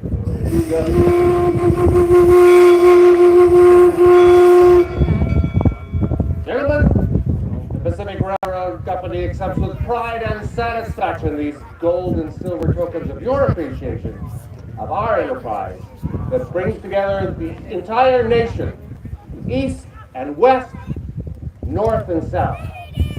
These gifts shall find a fitting place in the superstructure of our road. But before driving the last spike of the Pacific Railroad, allow me to express the hope that the great importance which you are pleased to attach to our undertaking may be in full effect fully realized. These line of rails connecting Atlantic and Pacific, and affording to commerce a new transit, shall prove, we trust, a speedy forerunner of increased facilities.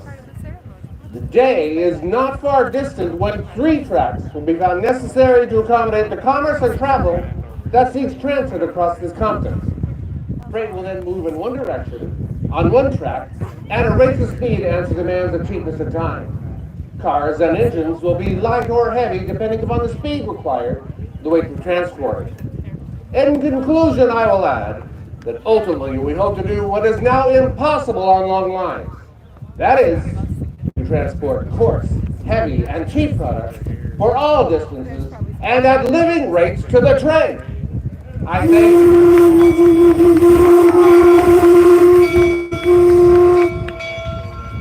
Thank you, Governor Stanford, for your astute and timely remarks.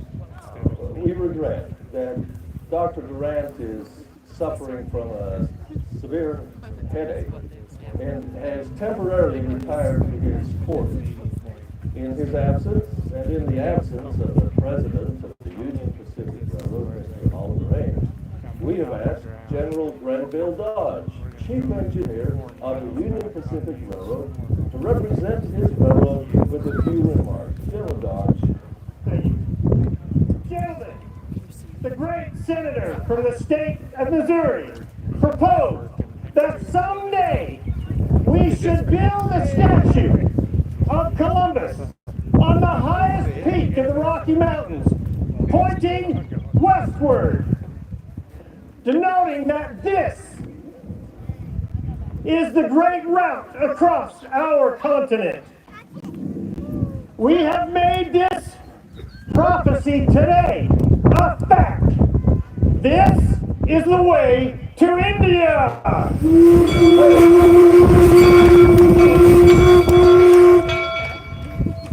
Thank you, General Dodge.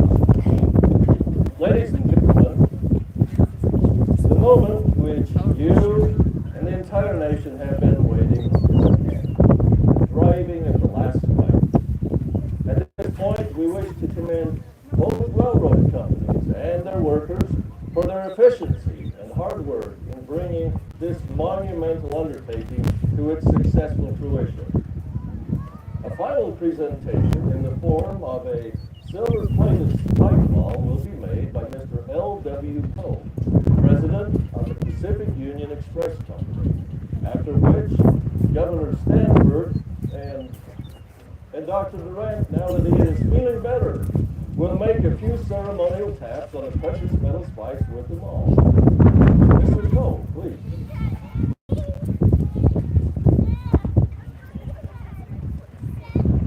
Honored dignitaries, friends, and railroad officials, it is a pleasure, it is a privilege indeed for the workers and the officers of the Pacific Union Express Company to add its congratulations to the completion of this modern-day miracle. This silver-plated spike ball symbolizes our good wishes.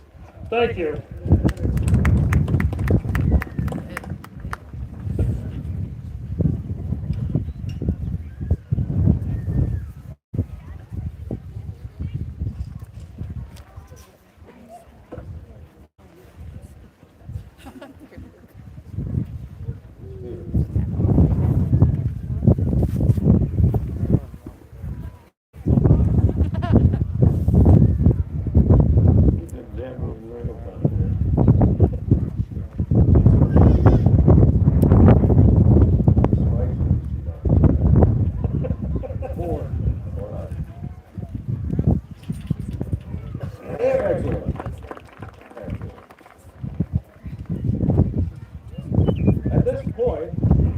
should explain that the last spike is a regular iron railroad spike that can be driven with a maul.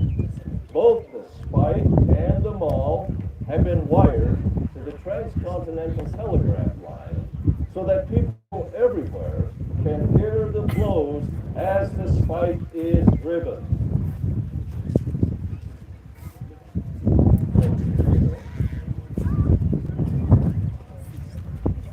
And now, ladies and gentlemen, the moment has arrived.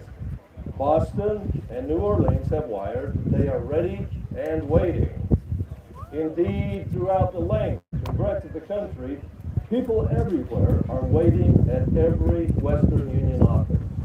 As Mr. Schilling hits the signal that the last spike is driven, a magnetic ball will fall in the dome of the national Capitol.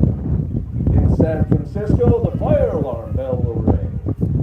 A volley of 200 rounds will be fired in salute at Fort Point. And in Philadelphia, the Liberty Bell will ring again. Gentlemen, are you ready? I think so. Commentary to the country. Bulletin. All ready now. 12:40 p.m. Dr. Grant has adjusted the spike. The spike will soon be driven. The signal will be 3 knots for the commencement of the blows.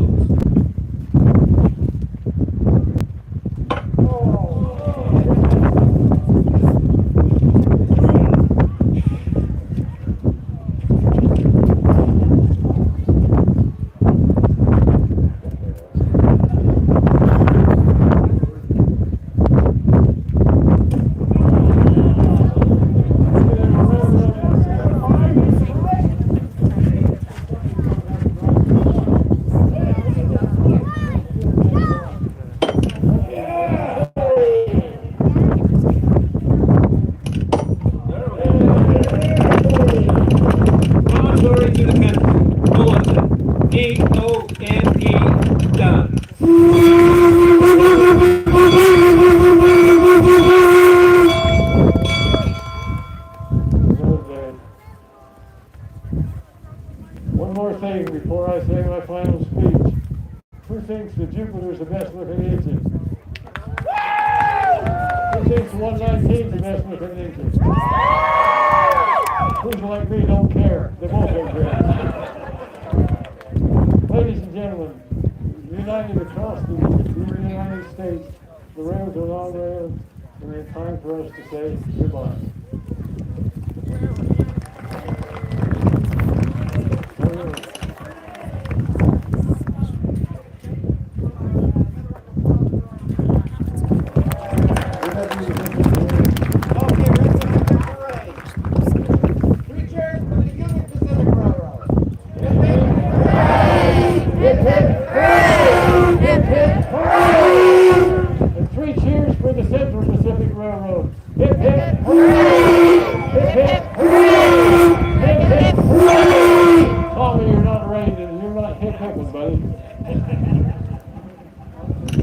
Promontory to the President Ulysses S. Grant, Washington, D.C., and to Associated Press East and West.